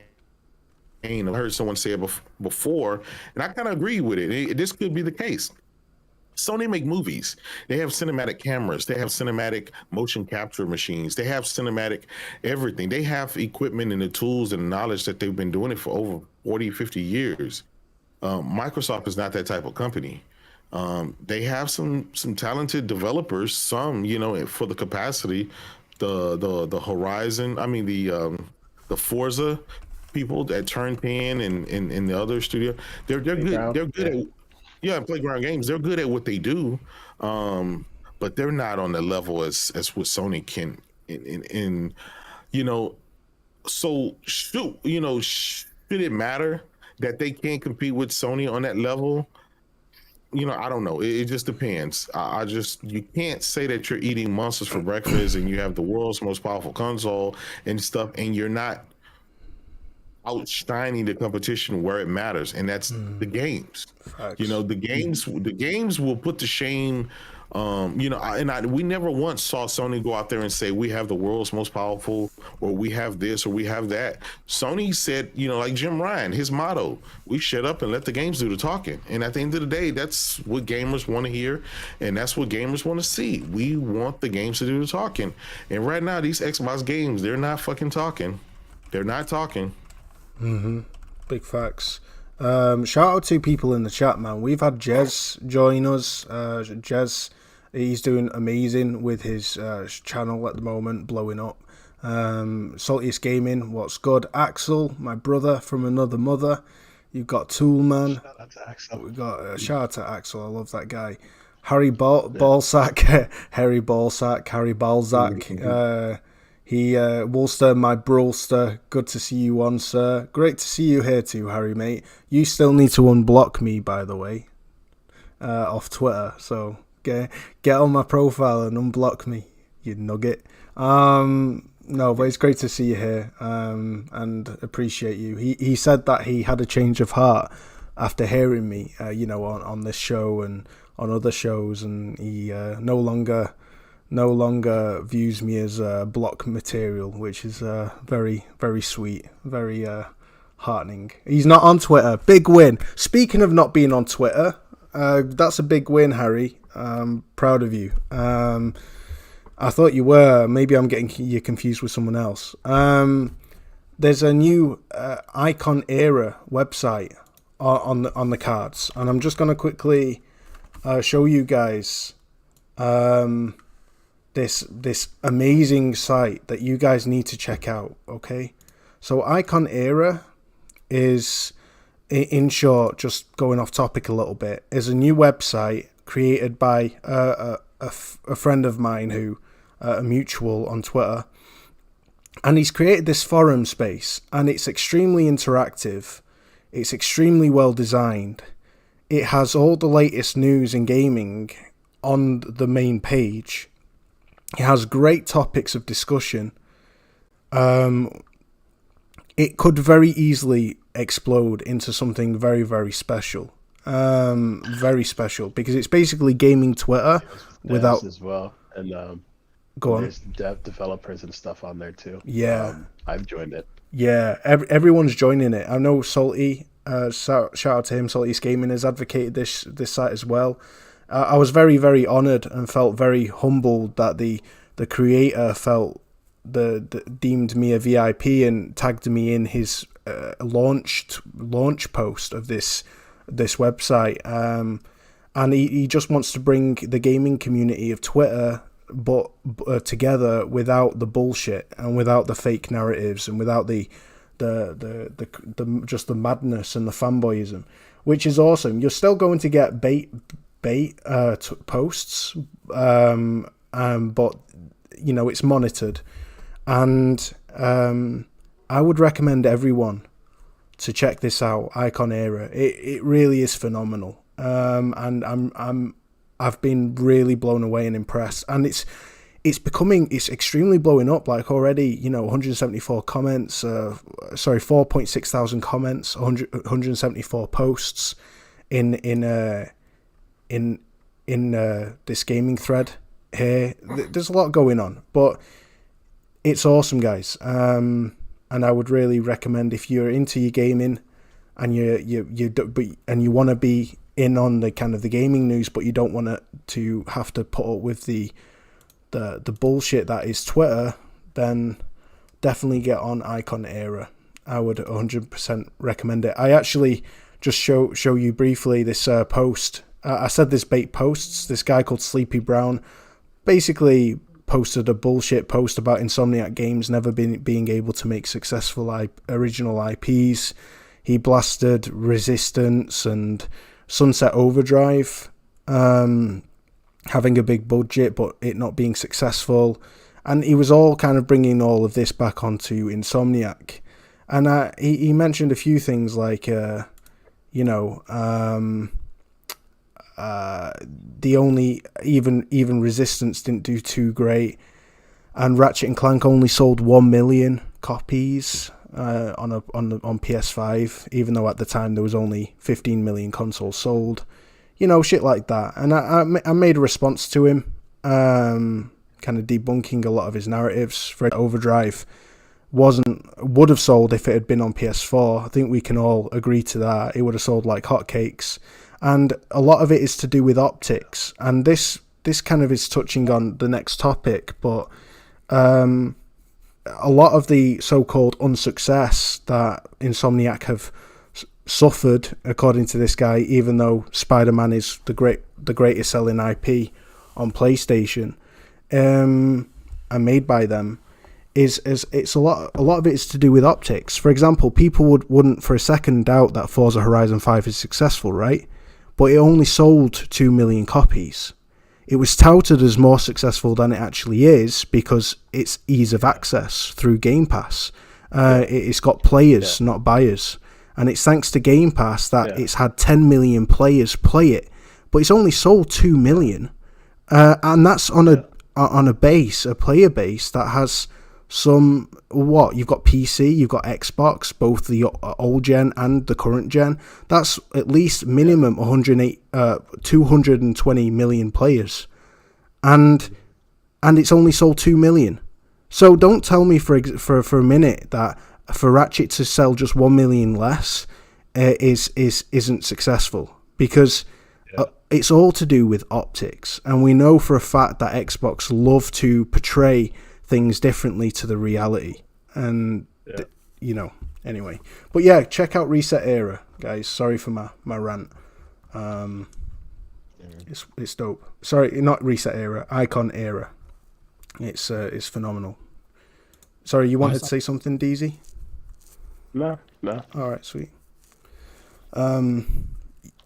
Yeah, but when you actually think about it, Forza did only sell 2 million copies at most, and that's been generous because it only sold 1.3 million last time I checked. So I'm just rounding it up, guessing it sold more, but you can't really argue that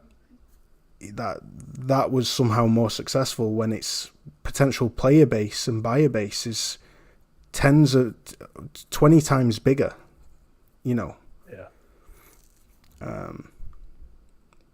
Anyway, did you want to say something? Sorry, Doom and David.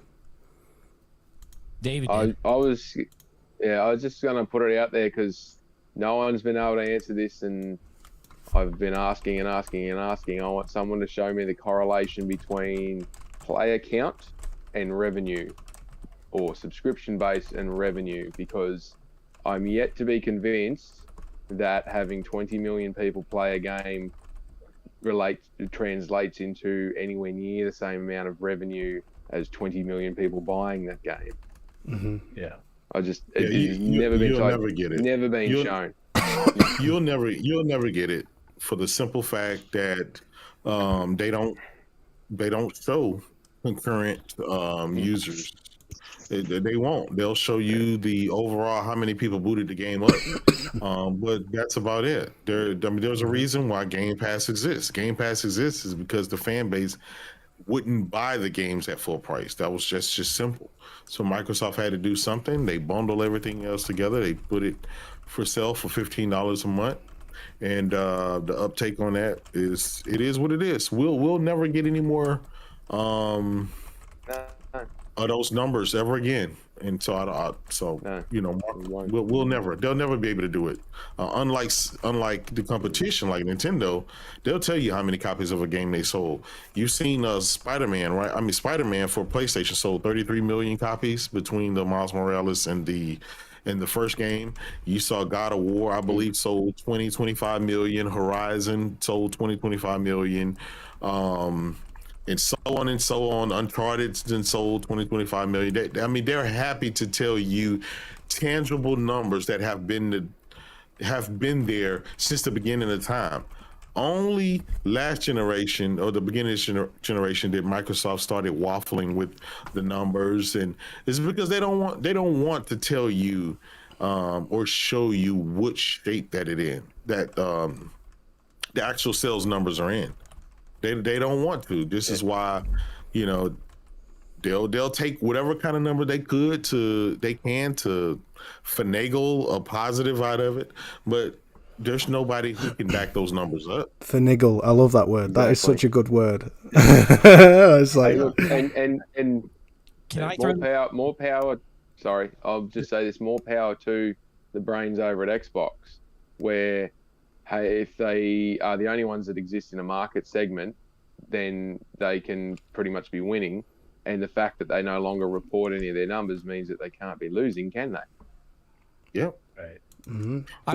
Obfuscation. Obfuscation is the word. They obfuscate shit. Yeah. Go for it. Sorry, J-Dub.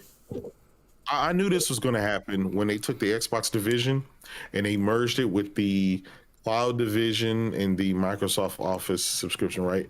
And you do that because you can say, well, this is all basically, we want to use it as one revenue stream. That way, all your Microsoft Office subscribers, right? That's there. All your Xbox subscribers, that's there. The Xbox division, all the money that comes and goes is there. All the Azure cloud stuff is there. So even if Xbox is not making any money, which the CFO has been on record in court saying that they don't make any money from the hardware and stuff like that, even so, they'll never break down those numbers. Those numbers will never be broken down. So when you get that financial sheet, you're seeing this is from the clouds and services based area of Microsoft. You're not going to get this is from Xbox, this is from the hardware, or this is from the Xbox software. They're not going to give it to you because it doesn't look favorable. Prior to them doing that, y'all remember they talked about, well, it's not really about the sales, it's about the engagement. Well, then the engagement wasn't there, and so it stopped being about engagement. It started being about playing your games any and everywhere. Microsoft will forever keep skirting around and changing the narrative when people ask for tangible proof that something is working favorable. And it is what it is, J-Dub, okay, so going off of that, I want to actually poke the bear here because I know it's going to piss off David, and I want to see what everybody else is actually going to say, and Retro can actually back me up on this, okay? What I am told, and I was told, I think it was either last week or the week before, okay, so Xbox sits there, they sell 2 million copies of Forza, but their player, not engagement, but people on the PC side and the Xbox side, they have played the game, so there's 10 million. So there to me, that is fluffing the numbers. But then I'm hearing that it's wrong of Sony to be fluffing the numbers because Horizon has not sold well, and that is the reason why it is bundled in to fluff the numbers. My thing is this. You're sitting there and people, especially on Twitter, all the goofballs that have sat there, I even put a goofball tweet into the DM for you, Wooly. This guy's a total idiot because he never answers nobody. But here's the thing. So you're allowed to fluff numbers up when it comes to Game Pass, player engagement. Here, prime example, and I'm not going to say the gentleman's name, but I keep hearing this 30 million players on Sea of Thieves. But when I go and I look at the numbers that are on Steam, I'm not seeing 30 million players. I'm seeing maybe, 20, maybe 30,000 players. It's okay. And again, I keep getting told this. It's okay for Sony to do this, but not Xbox to do this. Well, that's the same way that I feel. It's okay for Xbox to fluff their numbers up because of Game Pass. We've had player engagement. Didn't Xbox just get, aren't they starting to bust people for sitting there and actually creating other accounts? Isn't that fluffing the numbers? As I sat there and a gentleman that David and I know very well that we like to poke him sat there and said it was 30 million subscribers to Game Pass, and I called him out and he got very loud with me and sat there and said I'm using his words against him. Well, yeah, because you sat there and said it. But why is it okay for Xbox to do that but PlayStation is not? PlayStation is not allowed to sell Horizon in with the PlayStation. That is kind of lying. A sale is a sale. It does not matter whether it's put into a box or sold separately. A sale is a sale. You're not paying $500 for that PlayStation. You're paying $550. So technically, you're actually getting the game $20 cheaper. I'd say that's a pretty damn good bargain if you know. They know that. Look, they know that. But back last generation when Sony did all of these theme consoles, right? With Spider-Man, God of War, Death Stranding, and all of that. Games came bundled with the collector's edition. They know that. It doesn't matter if it's bundled or not. Which one makes you more money? If you're selling something for $500 or if you're selling something for $55 to $60? Like, who gives a shit? It's still a sale. If Microsoft could sell games, they would, but they can't. Therefore, they're doing what they can, and they're trying to get you to subscribe to their, $10, $15 a month service. These guys are salty. They're making up shit by saying Horizon didn't sell well. They're making up shit by saying Returnal didn't sell well. They're making up shit and saying all these other games didn't sell well. And the crazy part about it is when Sony actually comes out and tell you how much something sell, they wait for a specific time. There was like 8 games recently that Microsoft came out and they shared their sales, and we saw that's when they showed the Spider-Man series had sold 33 million, God of War had sold like 25 million, Horizon had sold like 25 million. Like, they come out and show it in bulk. They're not going to come out every 2 weeks and tell you, yeah, we sold 6 million here, 5 million, because they don't have to. They're the winners. When you're winning, you get to choose the terms on what you want to do. When you're losing, right, you don't get that luxury. So Microsoft doesn't have that luxury to sit around and say, well, yeah, we would tell you how many copies of Halo that were sold, but we're not going to tell you. We're going to wait. We're going to wait down the line. Did they not sell a Xbox Series X that was themed for Halo Infinite? Yes, they did, right? Why didn't they share the numbers with that? Wasn't that made up? If you're going to say Sony included bundles, isn't that a bundle? Yeah. I mean, think about it. Every Xbox you buy comes with Game Pass, a free 30-day Game Pass. Isn't that bundle? So all of those 25 million subscribers, isn't that bundle?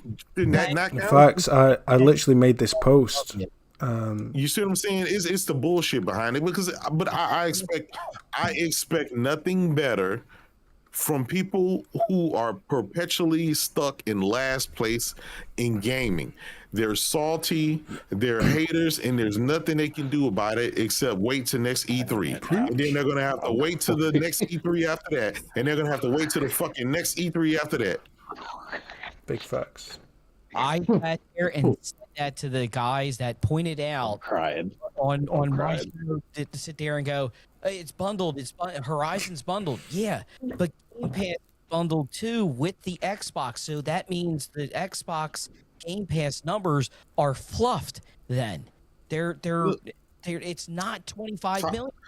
Look, you can get Game Pass for free if you go to Taco Bell, if you buy Oreos, if you buy Chips Ahoy, if you buy Pop-Tarts, if you buy ice cream. I mean, there's literally, you could fart and come up with a free 30-day coupon for Game Pass, right? So I don't understand why these guys are like, dude, just accept it, right? Just accepted the fact that you don't have any games that the people want.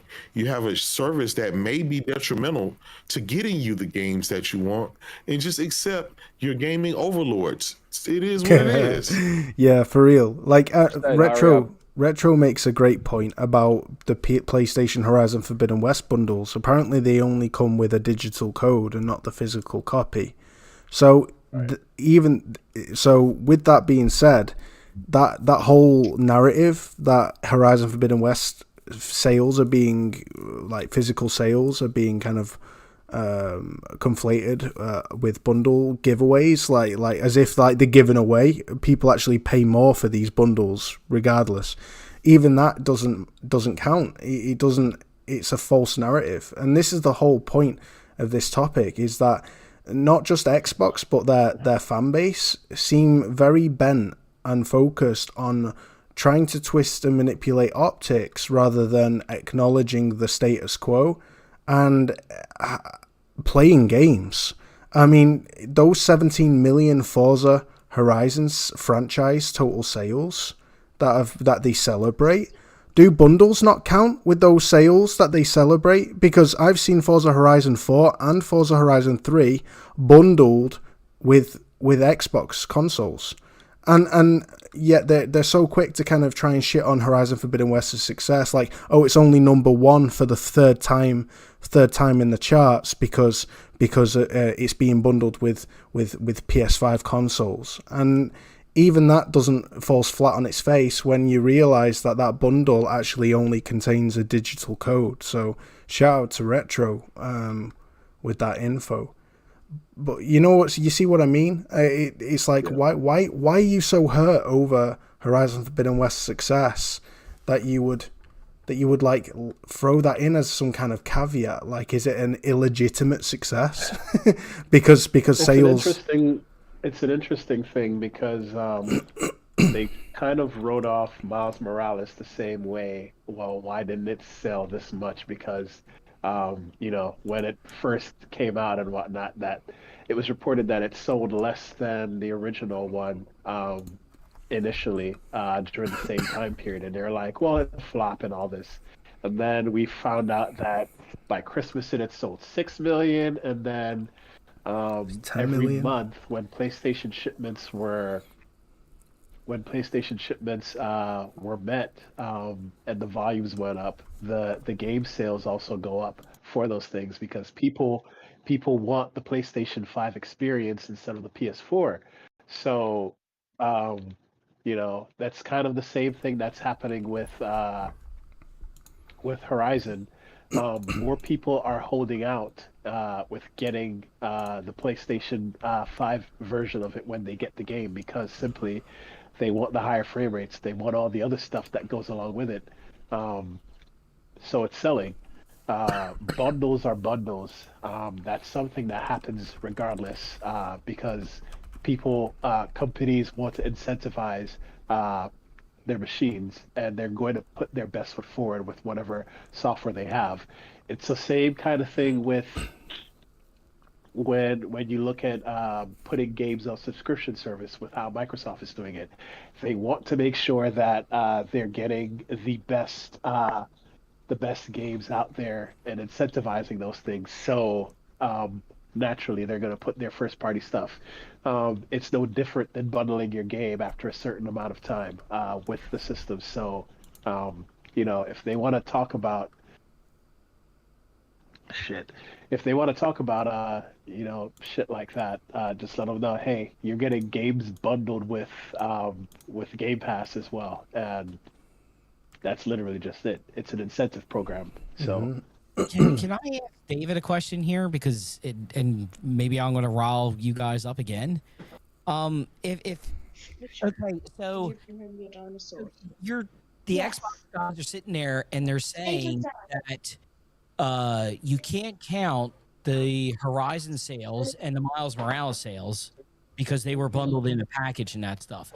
So then we should actually do what I heard somebody on a podcast and a Twitter sit there and say. Well, then you need to take the Series S sales and the Series X sales and separate them then. I mean, that would be legitimate because the Series S is outselling the Series X, but it's not really outselling the PS5. Just like here's, and I'm sorry, and I'll give you the floor, David, and everybody else. But wasn't there something? Two things. VG Charts just came out 2 weeks ago and sat there and said they actually fluffed the numbers of the Xbox. They were overinflated. They were overinflated by about. They were overinflated because of. But DZ, nobody is calling that out. And oh, by the way, they're still not outselling in Japan the PS5. But this is the thing.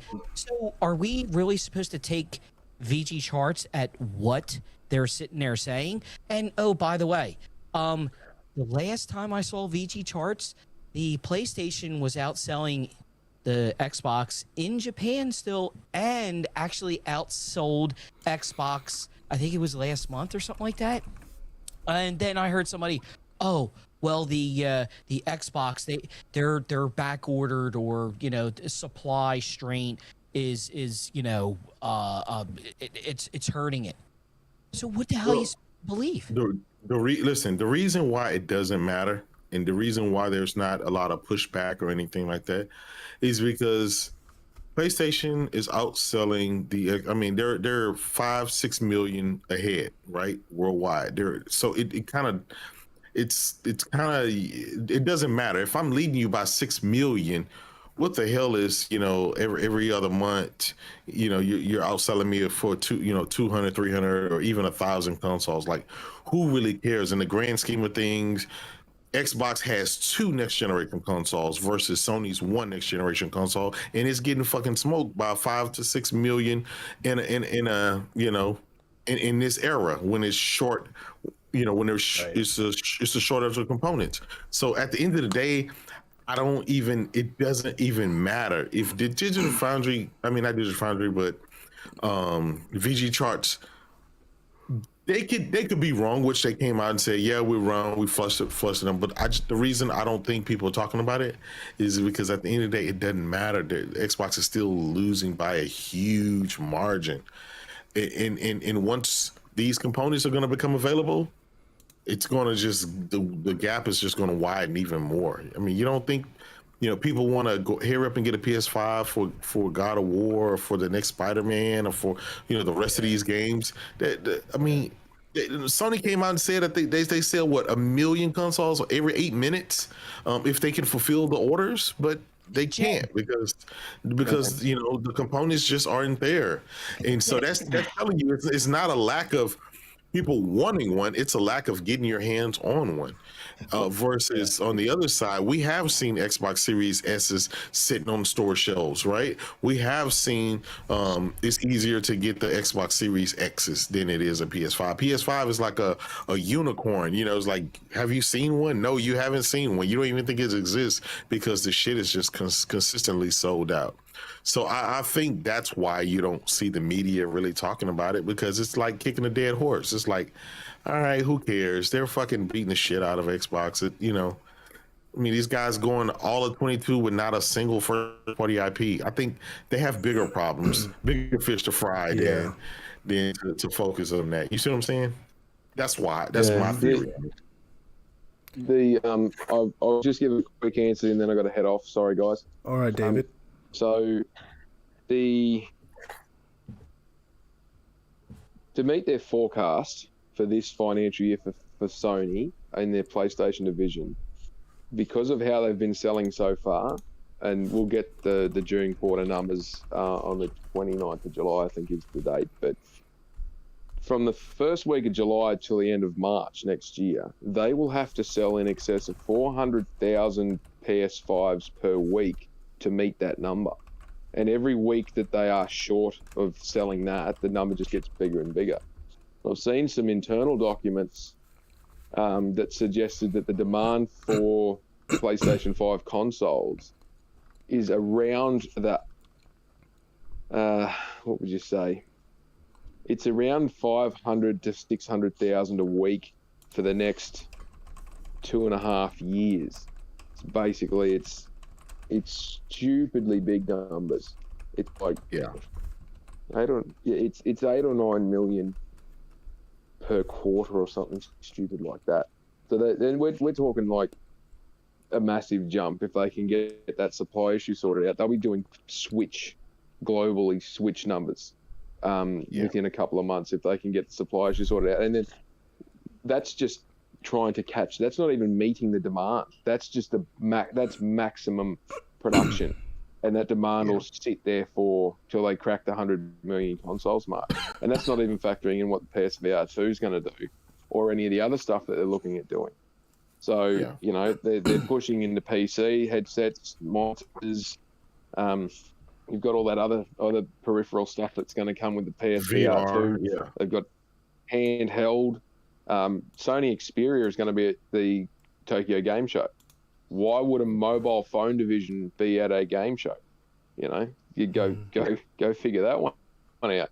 And rumors about a new handheld peripherals and that for using the Xperia as their handheld with their mobile gaming and whatnot. There's a lot going to happen, but there's to a lot of this stuff can't be bundled. Does it include this? Does it include that? And all the rest of it. I just go back to the same. What if I thought sales didn't matter to them? So, depending on what day of the week and the position of the sun and what the rotation of the moon is, we'll work out what the main thing is for this week or next week. So, but I mean, their demand on the Xbox side is pretty much peaked. And they've retracted. You can clearly see there's a retraction global supply back to the US market to try and win there. They are catching back up, but they're not winning because they're beating. They're winning because of by default, because of lack of supply in the opposition. So and there's a big difference. There's a big difference. You're winning because everyone wants your console more than the competition versus because of a global pandemic, supplies are low. It's a huge difference. It's just like, are you really bragging for something? The only way Xbox can sell is if you constrain PlayStation's resources. Like, is that really the avenue that you want to take to consider it a victory? I don't think so. Hey, I was told last week that there are PS5s everywhere on shelves. I was told this by a couple of people on my panel. Our guest last week sat there and said he could go to a GameStop and pick one up, a PS5 just like that. I'd love to know because I'd want to get my son one. Yeah, and I can find gold at the end of the rainbow. Yeah. But see, David, before I gotta go. Sorry, I gotta go. Take care. Take care, brother. Really quickly. Paul Tassi sat there and said the only way that you're going to actually gauge if the PS5 is more successful than the Xbox is when they are both in stores and everybody can get them. Is that true or not? That's the only way you'll get a head-to-head comparison. However, that'll never happen. That will never happen. The demand for the PS5 is that great, you'll never get them sitting on a shelf until at least 2025, 2026. Mm-hmm. So, that'll never happen. And up until that point, you look at what numbers will come out here in the June quarter numbers. Xbox is not going to talk about their Game Pass subscription numbers, but when PlayStation come out and tell you how many that they've got on the new PS Plus subscription model, the second and third tiers, if it's over 25 million, they've straight away basically won something that's not even a comparison point, but you watch the commentary around it. People will go off their rockers about it. So, anyway, sorry. Yeah. Take care, David. Thank you, brother. Sorry to leave on that one, but I got to head. No worries. Thanks, lads. Great Appreciate chat. you, Folky. Bye, bro. I'll see you next week. No dramas. Keep safe, lads. Take care, bro. Catch you later, David. You can find, just to let everyone in the chat know, you can find David Faulkner at Falky87 on Twitter. Definitely give him a follow. He's a financial business analyst, and he knows his shit inside and out. Not his literal feces. He knows Xbox's shit inside and out. Matt Booty's shit, and he also knows Sony shit. He's got a huge amount of knowledge of people, figures, and future trajectory in terms of the business side of things. And numbers tell a story that very few people can spot and notice and see. But David's one of those people, and he shares them stories. He shares what the figures reveal and show. So definitely 100% an essential follow for people who want to be in the know. Carry on. No, that's on that guy. Yeah, big facts. Jez, welcome, bro. Did you bring me my booty cup of tea? No, he brings coffee. He doesn't do tea. He brings coffee. Cream, 2 sugars. Yeah. If you want a latte, bring it to you. He just doesn't want to interfere with anything. That's what he said. Your voice is a little quiet, bro. I'm trying to tell you. I know. There we go. I'm calling from the Grinds phone. I'm making house calls. I love it. I'm making house calls. So we're talking about optics and how Microsoft have I want to give a little bit of context before we continue this discussion. Just talking about this. First of all, here's the thumbnail. It's time to drop the narratives. So what do I mean by that? Well, you'll see to the right there's a series of shared screenshots. Looks a little bit messy, but there's so much more than just this, right? First of all, recently revealed God of War cinematic trailer that recently came out that we watched earlier on in the show. It's got 4.1 million views and 191,000 likes. Starfield trailer that came out over a year ago has 17 million views. So roughly 5 to 6 times more views, and yet it has like a third of the number of likes. And this is primarily explained because Starfield was pushed out in adverts that, whether you wanted to watch it or not, the moment that advert pops up on your screen, it goes straight to the YouTube algorithm as a view. And that's why it has so few likes, yet so many views. And again, when you look at Forza Motorsport 8, we were told it was Xbox Series X demonstration of what the game looks like on Xbox Series X, and yet it was running on a PC. No doubt maxed out in all its glory, and bots would like to project this complete conjecture that, oh, it was made to look like the Xbox Series X version, so it will have been, adjusted accordingly to make it look as accurate as possible. Then why is the 1 minute trailer that's touted as in-game 4K, as you can see, it's very small, but at the bottom of the yellow car, you can see the writing in-game 4K. Why is that confirmed to be replay mode? Replay mode in the 1 minute trailer. With enhanced ray tracing and global illumination, because the ray tracing in the game, it doesn't even have it's only mirror reflection. So even brushed metals that shouldn't be fully reflective are fully reflective like a mirror, because brushed metals and other surface scattering, light scattering surfaces and rougher surfaces are more are more taxing, and they're a higher form of ray tracing that's more difficult to emulate. It requires more power to do so. So it was dishonest, and the devs had to apologize for that. And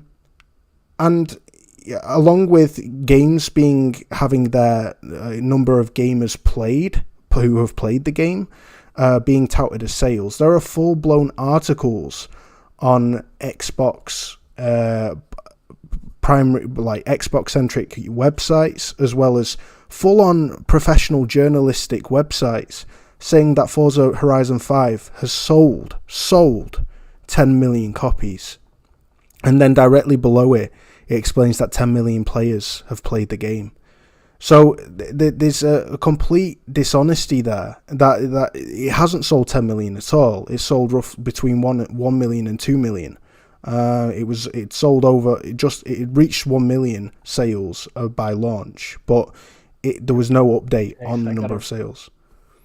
Jason, I'm sorry, bro. Bro, I'm sorry. I know that you were in the middle of all this, but I actually do got to get going. All right, my brother. No worries. Is there anything you want to say before you go? Any final words? No, man. It's like I said, anytime I come on this podcast and share the panel with you guys, it's always a good time. Honestly, Jado, it was nice to chop it up with you, man. I follow you on Twitter, and like I said, you crack me up all the time, and it's great to actually hear a piece of your mind in the live and the now. So, man, it was really good to hear from you. Thanks, brother. I'm back on the show again for sure, man. Likewise. Much love, Deezy, bro. Yeah, if you ever, like I said, I'm a game dev myself. I do video game writing. I write for video games, and like if you ever do a show yourself or whatnot, if you want to pick my brains on the how the industry works and whatnot, dog, feel free to hit me up. I'd love to chop it up with you on your own thing as well. Definitely, will do. Appreciate you. Yeah, Leave the open. Oh, September. Yeah. Hey, guys, follow DZ at exp_Davis. No. Sorry, underscore Sev _Davis. Not it anymore. It's DZ Devs. Oh, it's DZ Devs. I'm such an idiot. Sorry. Yeah, it's at DZ Devs. At DZ Devs. I need to update that. Yeah. Sorry, brother. Yeah, follow DZ at DZ Devs. DEEZY. DZ, we love you, bro. Thank you so much for rocking out with us. Yeah, man. Until next time. Next time, guys. Bye. Peace. Anyway, he interrupted at a good point because I was just going on a long ass rant, and this is about you guys. But you get the idea. I've given kind of a lowdown. There's a lot of more other manipulation of the optics too.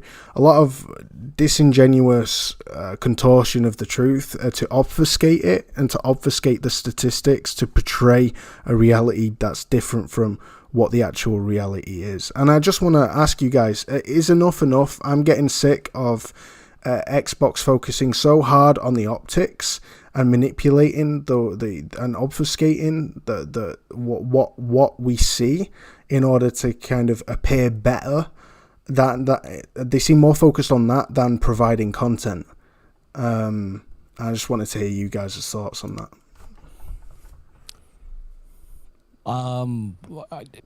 To be honest, you've kind of been talking about it for a while. I'd love to go first because you know what, Wooly? There's one narrative, and I just want to say, hey, Jez, it's actually an honor to jump on a show with you. I listen to your show religiously. He's star-studded. He's star-studded, bro. But listen, there is this narrative that Game Pass is the if you want to say bee's knees, the ultimate thing. It's so consumer. It's so about the consumer and that stuff. But if you actually look at what Xbox as a whole compared to PlayStation as a whole, and Jez knows this for 100% a fact, PlayStation is actually more consumer friendly than what Xbox is, and this is. Bear with me, bro. Sorry, Doom. I'm just hitting 0 bytes again. I've just gone into the red again. Just bear with. Wait for the stream to stabilize. Apologies, everyone, if the audio was cutting off. Then, for those who missed it, having connection issues. Doomsay was just saying he feels that PlayStation is more pro-consumer than what Xbox have been, despite the trending narratives. Carry on. Okay, I'll make it quick and that stuff because I want to give everybody else a talk.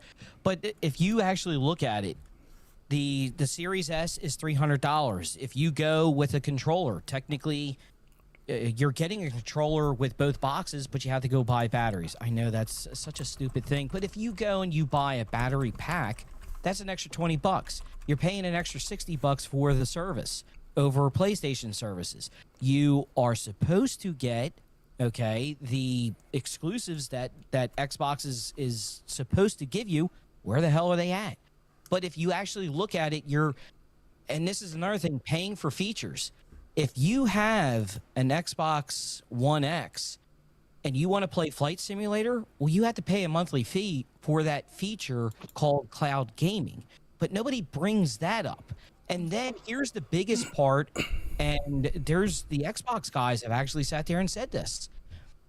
If you really look at it and you want to be, say, a content creator, don't you have to go out and buy an Elgato or some kind of a capture card device to do your recording on your Xbox? But PlayStation cares about the consumer mode so much, they actually put it in the box for you. You can stream. You can stream, by the way, to YouTube. This gameplay that you're watching right now of The Last of Us, it's in 1080p. I sadly don't have it in 1440 or 4K, but to be honest, my internet stability isn't great anyway, so I don't want to risk that. But this is all literally, I play and I hit record and I record 2.5 hours of gameplay straight to YouTube. But what I can also do is I can just, after an hour of playing, retro record it. So I'll literally click the share button and click on capture gameplay, the last 1 hour of gameplay, and that last 1 hour has been secretly being recorded for me just to capture if there was a moment I wanted to capture at some point, or I had a really good half an hour game on Battlefield and I'm like, that was a really good game, I want to share that. I can post record a full hour's worth of gameplay and edit it and then launch it on YouTube. So I don't have to preemptively guess if I'm going to have a good game to record or not. It can all be done post play. How incredible is that when you think about it? And you can add voices, sounds. You want to add extra dialogue, things like that. Listen, just do this, and this is where I'll end it. Take $1,000 and say, okay, this is what you get with PlayStation, and this is what you get with Xbox. You actually, and that's the Xbox Series S, you spend over $200 more for the Xbox if you go out and you get all the peripherals and things like that. You actually spend more money on an Xbox. So I don't know. I guess Sony being so anti-consumer, they want to have you save an extra $200, but they're anti-consumer. So yeah, that's my rant. It's crazy that literally all the biggest gripe labeled against Sony is that they put competitive prices that are on par with the recommended retail price of the market right now. So next gen games are $70, right? That's a crime. Sony games should be cheaper.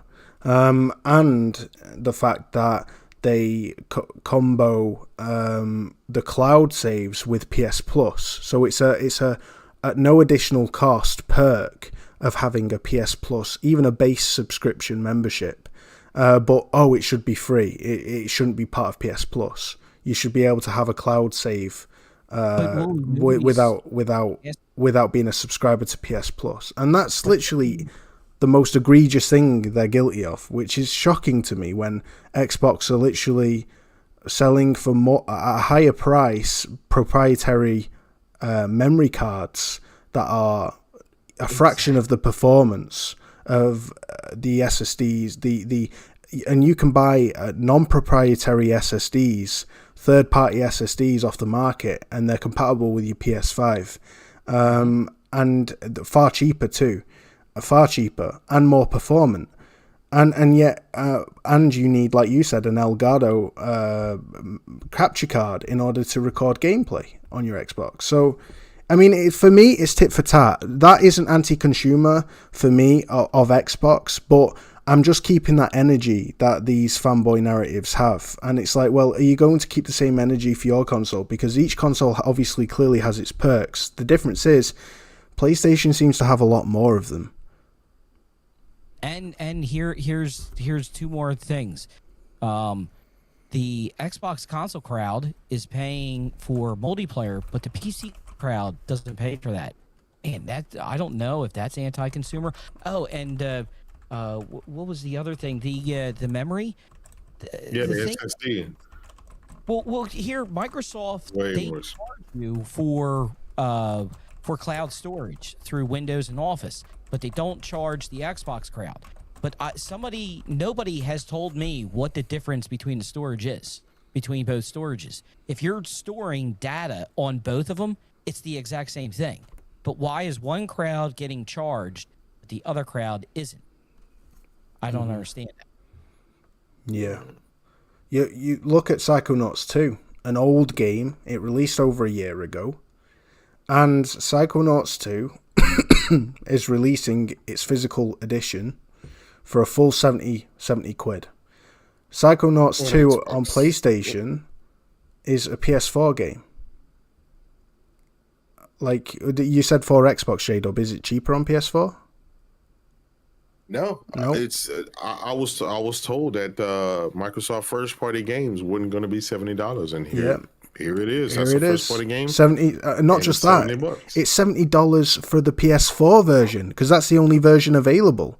Like they just put it out for the same price as the series optimized version, and I'm thinking to myself, well, Xbox have literally just taken the price and raised it for last generation games, and I'm not seeing the outrage. You see people like Dealer, shout out to Dealer Gaming, making completely asinine tweets about and YouTube videos saying or touting that Xbox keep raising the bar, Sony don't, while Sony don't, right? During a year where not one single first-party game is releasing, but God forbid they re-release a physical copy of a first-party game, an old game, and they raise the price of that old game, where a 8th generation iteration of the game is now a next gen price tag, a current gen price tag. Yeah. Make that make sense. Where is the outrage? Where are these narrative pushes at? It seems to me like everything that PlayStation gets criticized for, Xbox seems to outdo. Yeah. And one up. Anyway. It is what it is. And I think, again, what happened was the fanboys did not think that things would go this way for them. They thought that things would be different, and it didn't turn out any different than last generation as it's going thus far. And so now they're looking for little small things, right, to nitpick on for, at PlayStation. At the end of the day, if you're a gamer, the only thing really that matters are the games, right? And so throughout all PlayStation or Sony's faults or whatever, one thing you can't fault them about is they deliver the games. They're delivering what gamers require. Microsoft is not doing it. Mm-hmm. You can say they have the most consumer-friendly service, or they have this and that and all other stuff. At the end of the day, gamers don't care if they don't have any games. They spent their money to play games, not for all the fluff. And Microsoft is known for Fluff. pretty much. I call it super fluff. You want to do this and you want to do that, but all I want is the games. You can keep all of that other stuff. Why would I want to play my games streamed through my television when my television is attached to my freaking Xbox? Why would I want to play my Xbox games through my television via streaming? Why is that feature being pushed as some sort of incredible revolutionary feature? And I'm thinking to myself, but you're a gamer celebrating this shit when you own an Xbox. How is that for you? Oh, it's not for me. It's not for you. It's for the casual audience. And I'm like, why the fuck then are you so excited about it? If it's not for you or for me, then you as a gamer, what the hell are you excited about? What is for you? What is for you? Sorry. You know what happened is the Xbox fanboys, their gaming habits changed with whatever Microsoft changed with their gaming. For example, if you're a gamer and you like games, that's all you care about. Mm-hmm. But with Microsoft fanboys, today they'll like games until they don't have games. And then Microsoft will give them some service. Then their focus will change to the service. Well, we don't care about the games, we like the service. And then Microsoft will change the narrative and focus on TVs. Well, we don't really like the service, we like the TVs, right? It's every week it's something different. But it's never about the games, which I never understand. It's never about the games to them. Mm-hmm. They just had a June 12th show. Microsoft showed 50, 60 some games, right? Most people can't think of the name of one single game that they showed outside of Starfield. That's very telling. That's very telling. And it's because the games are optional with the Xbox fan base. Facts, bro. It's a sad state of affairs. And, for a Bethesda game, it looks great. It's like you're already apologizing for it by saying it's for a Bethesda game. I don't know if there's anything else you want to add to this, Jez, Retro, Doomsayer. Is Jez even there, or is he? He's been very quiet. I don't think he can. His mic's on. He's muted. Oh right, he's muted himself. Jez, if you're trying to talk, bro, you're muted. Just to let you know. But if you're AFK, then it's all good. I just don't want to close things up with if he has anything that he wants to say. But I think you've hit the nail on the head, J-Dub. You've absolutely hit the nail on the head there. and they've run out of ideas, and I think bots are getting tired. Honestly, I think the Xbox fanboy kind of fan base are getting tired because they're getting sick of peddling what they know to be literally manipulated optics rather than quality games. We had an hour-long discussion about God of freaking War Ragnarok. We have that to look forward to. And this, I mean, Xbox does have some wins. I mean, you've got Valheim releasing on Xbox. You've literally just had the beast of a multiplayer game that is Naraka Blade Point release.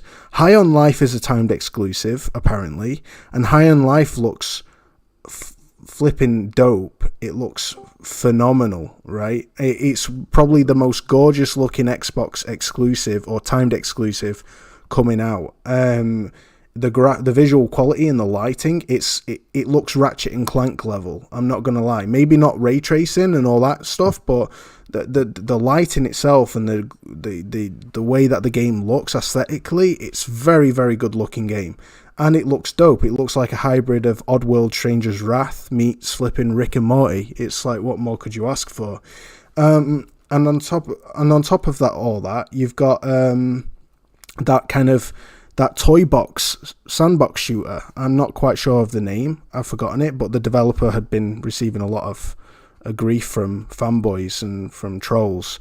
But he's like creating this game that has this toy box kind of element where you're different toys shooting each other, and the destructible environments and everything looks incredible, right? So Xbox has some quality games, but these are all either they're the best that Xbox is offering, and at least in the short term. And I'm thinking to myself, if Valheim and flipping Naraka Blade Point are literally the best, have saved your 2022 in terms of exclusives, then there's a problem. There's a real problem, because these aren't AAA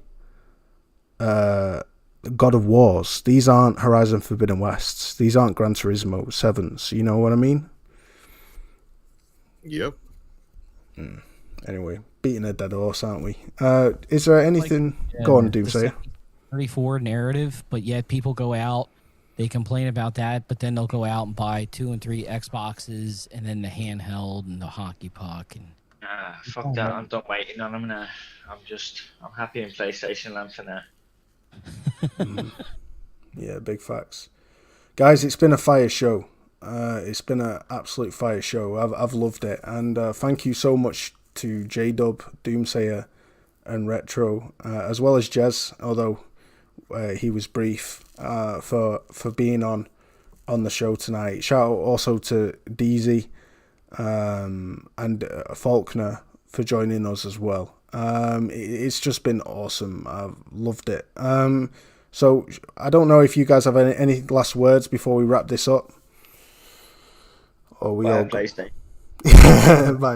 Got Ragnarok is coming. Winter is coming. Ragnarok is coming. Thor's getting that hammer shoved up his hole. That's what's happening. Big facts. I reckon there'll be. And if that was shit, Atreus plays up, he's getting grounded. Oh, he did my freaking nut in the first game. I just wanted to kill the twat. Sorry. But on a serious note, what a great show. And thank you to everyone in the chat. You've all been lit. You've all been absolute fire. Shout out to Ham Solo. He has his own show.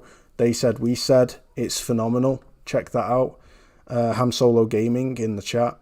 Shout out to him. He's a great guy. Also, J-Cats, thank you for joining us. It's been awesome having you in the chat. Seeing a new face. DE, Compost Smurf, Ryan, Curtis, Dan, Nate, another new name. Just all of you in the chat. 8K Jules Sensible, what's good? A Forgetful Gamer, Toolman, you're all awesome. Thank you very much. So, J-Dub, don't really need an outro. People know you, but still would love to just give you that opportunity. Where can we find you, man? And yeah, tell us about Again, I had a great time, man. Thanks for the invite. Shout out to the panel. Bunch of great guys. It was a fire show, man. You guys can find me on Twitter at the Real JDub. It's the Real JDub 2, actually. I'm always trying to keep you guys laugh with all of the memes and the gifs and stuff like that. Just love having fun, man. Yeah, thank you, brother. It's awesome having you on. It really is. It's been an honor. Would love to have you on again. Doomsayer, where can we find you, my guy? You can find me, Retro, every Friday night, 6:30. The Doomslayer's Den. We have a lot of Xbox guys that, but they do play everything. They try to play everything, but they're more towards the Xbox side. Do they push them narratives? Doom? do they peddle those bullshit narratives? They listen. Bushido, he is dying to have you on in that.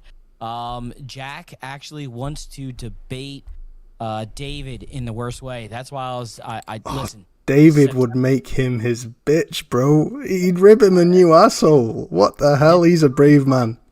I'm trying to get you and your boys and that stuff, and we'll have a good old debate. September 17th. You're terrible, dude. We'll definitely do it. But speaking of David, you can catch him, myself, and Retro next Saturday for the Damage Plan. That's at I think it's either 3 or 4 o'clock. It all depends on what time David gets up and that stuff. But we're also going to have one of his Australian mates, the Wolf, is going to be on along with Stage Block. So it's basically we're just going to sit around and talk about Sony stuff. And one last plug. I have another channel. If you guys would love to go see some weird retro videos, it's called Initiate Swarm Protocol. Give it sub and that stuff. Give it a try. There's 3 videos out. I'm working on another one, so we're gonna get push out. There's no live stuff. It's just videos. So appreciate everything. And hey, Jim, thank you very much for being in the chat and that stuff too today. Jim. Oh yeah, is that JTS? Oh sweet. Is JTS on your show? He is a part of the Friday night show. Yes. That's awesome. Well, I'm grateful that you brought him with you to watch tonight. He's been awesome in the chat. Apparently he knows a lot of stuff. He's knowledgeable. Guy. That's awesome. Shout out to JTS, man. Grateful that you're here, brother, and thank you for being here. That sounds like a fire show. I mean, Cog versus Doom. It would be awesome. It would be pretty cool. On both podcasts. So where do I sit? Do I just sit in the middle? Oh no, Retro. Come on, we all know you're really a Cog. We all know that you're a Cog at heart. You're not with these salty greens. These flipping limp freaking broccolis. You're not with them. You're part of the worldwide company Gamers Crew. I'm only kidding. That's awesome. I just argue with myself. It's alright. Love it. Retro, speaking of you, brother, where can we find you? Yes, you can all find me on Twitter, XTSX Retro. If you want my gamer tags or anything like that for Xbox or PlayStation, they're in my bio. Add away. I'm always looking to add new people and play all sorts. So awesome. Yeah, and obviously you find me on the Doomsayers podcasts. Sweet. I'm basically his bitch. Wow. I love it. You guys are crazy. I do keep saying you two need to get a room. It's ridiculous. I can't, man. It's the croc. The crocs put me off. I'm always vomiting in my mouth when I see you guys. And then the croc just... He wears Crocs. I can't believe Doom wears Crocs. Oh my days. It's shocking. Absolutely shocking. Flipping heck. He wears Crocs and he owns Game Pass. I mean, that just says everything. He's got a collection of Crocs. That's it. Shocking. Anyway, Wooly, one more thing. Thank you for having me on here and that stuff. I really, really do appreciate that, and I really appreciate everything you've done. It means a lot. I haven't really done much, brother. I mean, that's very sweet of you to say, but I don't know what the hell I've done, to be fair. But You just promoted the shit out of our podcast is what you've done, Willie. Yeah. As always. Help us out a lot. Oh, well, I appreciate you guys. I think you guys are awesome. As for Jez, he's muted, but you can find him at Jez, that's Jez, Jez7780 GMG on YouTube. He's getting closer to his 2K subscribers. He's blowing up. He can sit you down for 3 hours and only him on the mic, and you will be enthralled every freaking second that you're listening. The level of knowledge this guy knows is ridiculous. He's hilarious. He just spits lyrical, all about the current gaming climate and the hottest topics. He has a thing called the Grindhouse. Follow him there. But yeah, Jez7780 GMG, both on YouTube and on Twitter. So by all means, give him a follow. He's also a fellow panel member on the Saltiest Gaming podcast. Me and him do that show together with Salty, as well as creative Kofi and Chris Righteous. It's an awesome show. So anyway, guys, everyone in the chat, you've all been phenomenal. We've had an absolute insane show. Couldn't have gone better. And it's all thanks to the amazing panel that we've had tonight.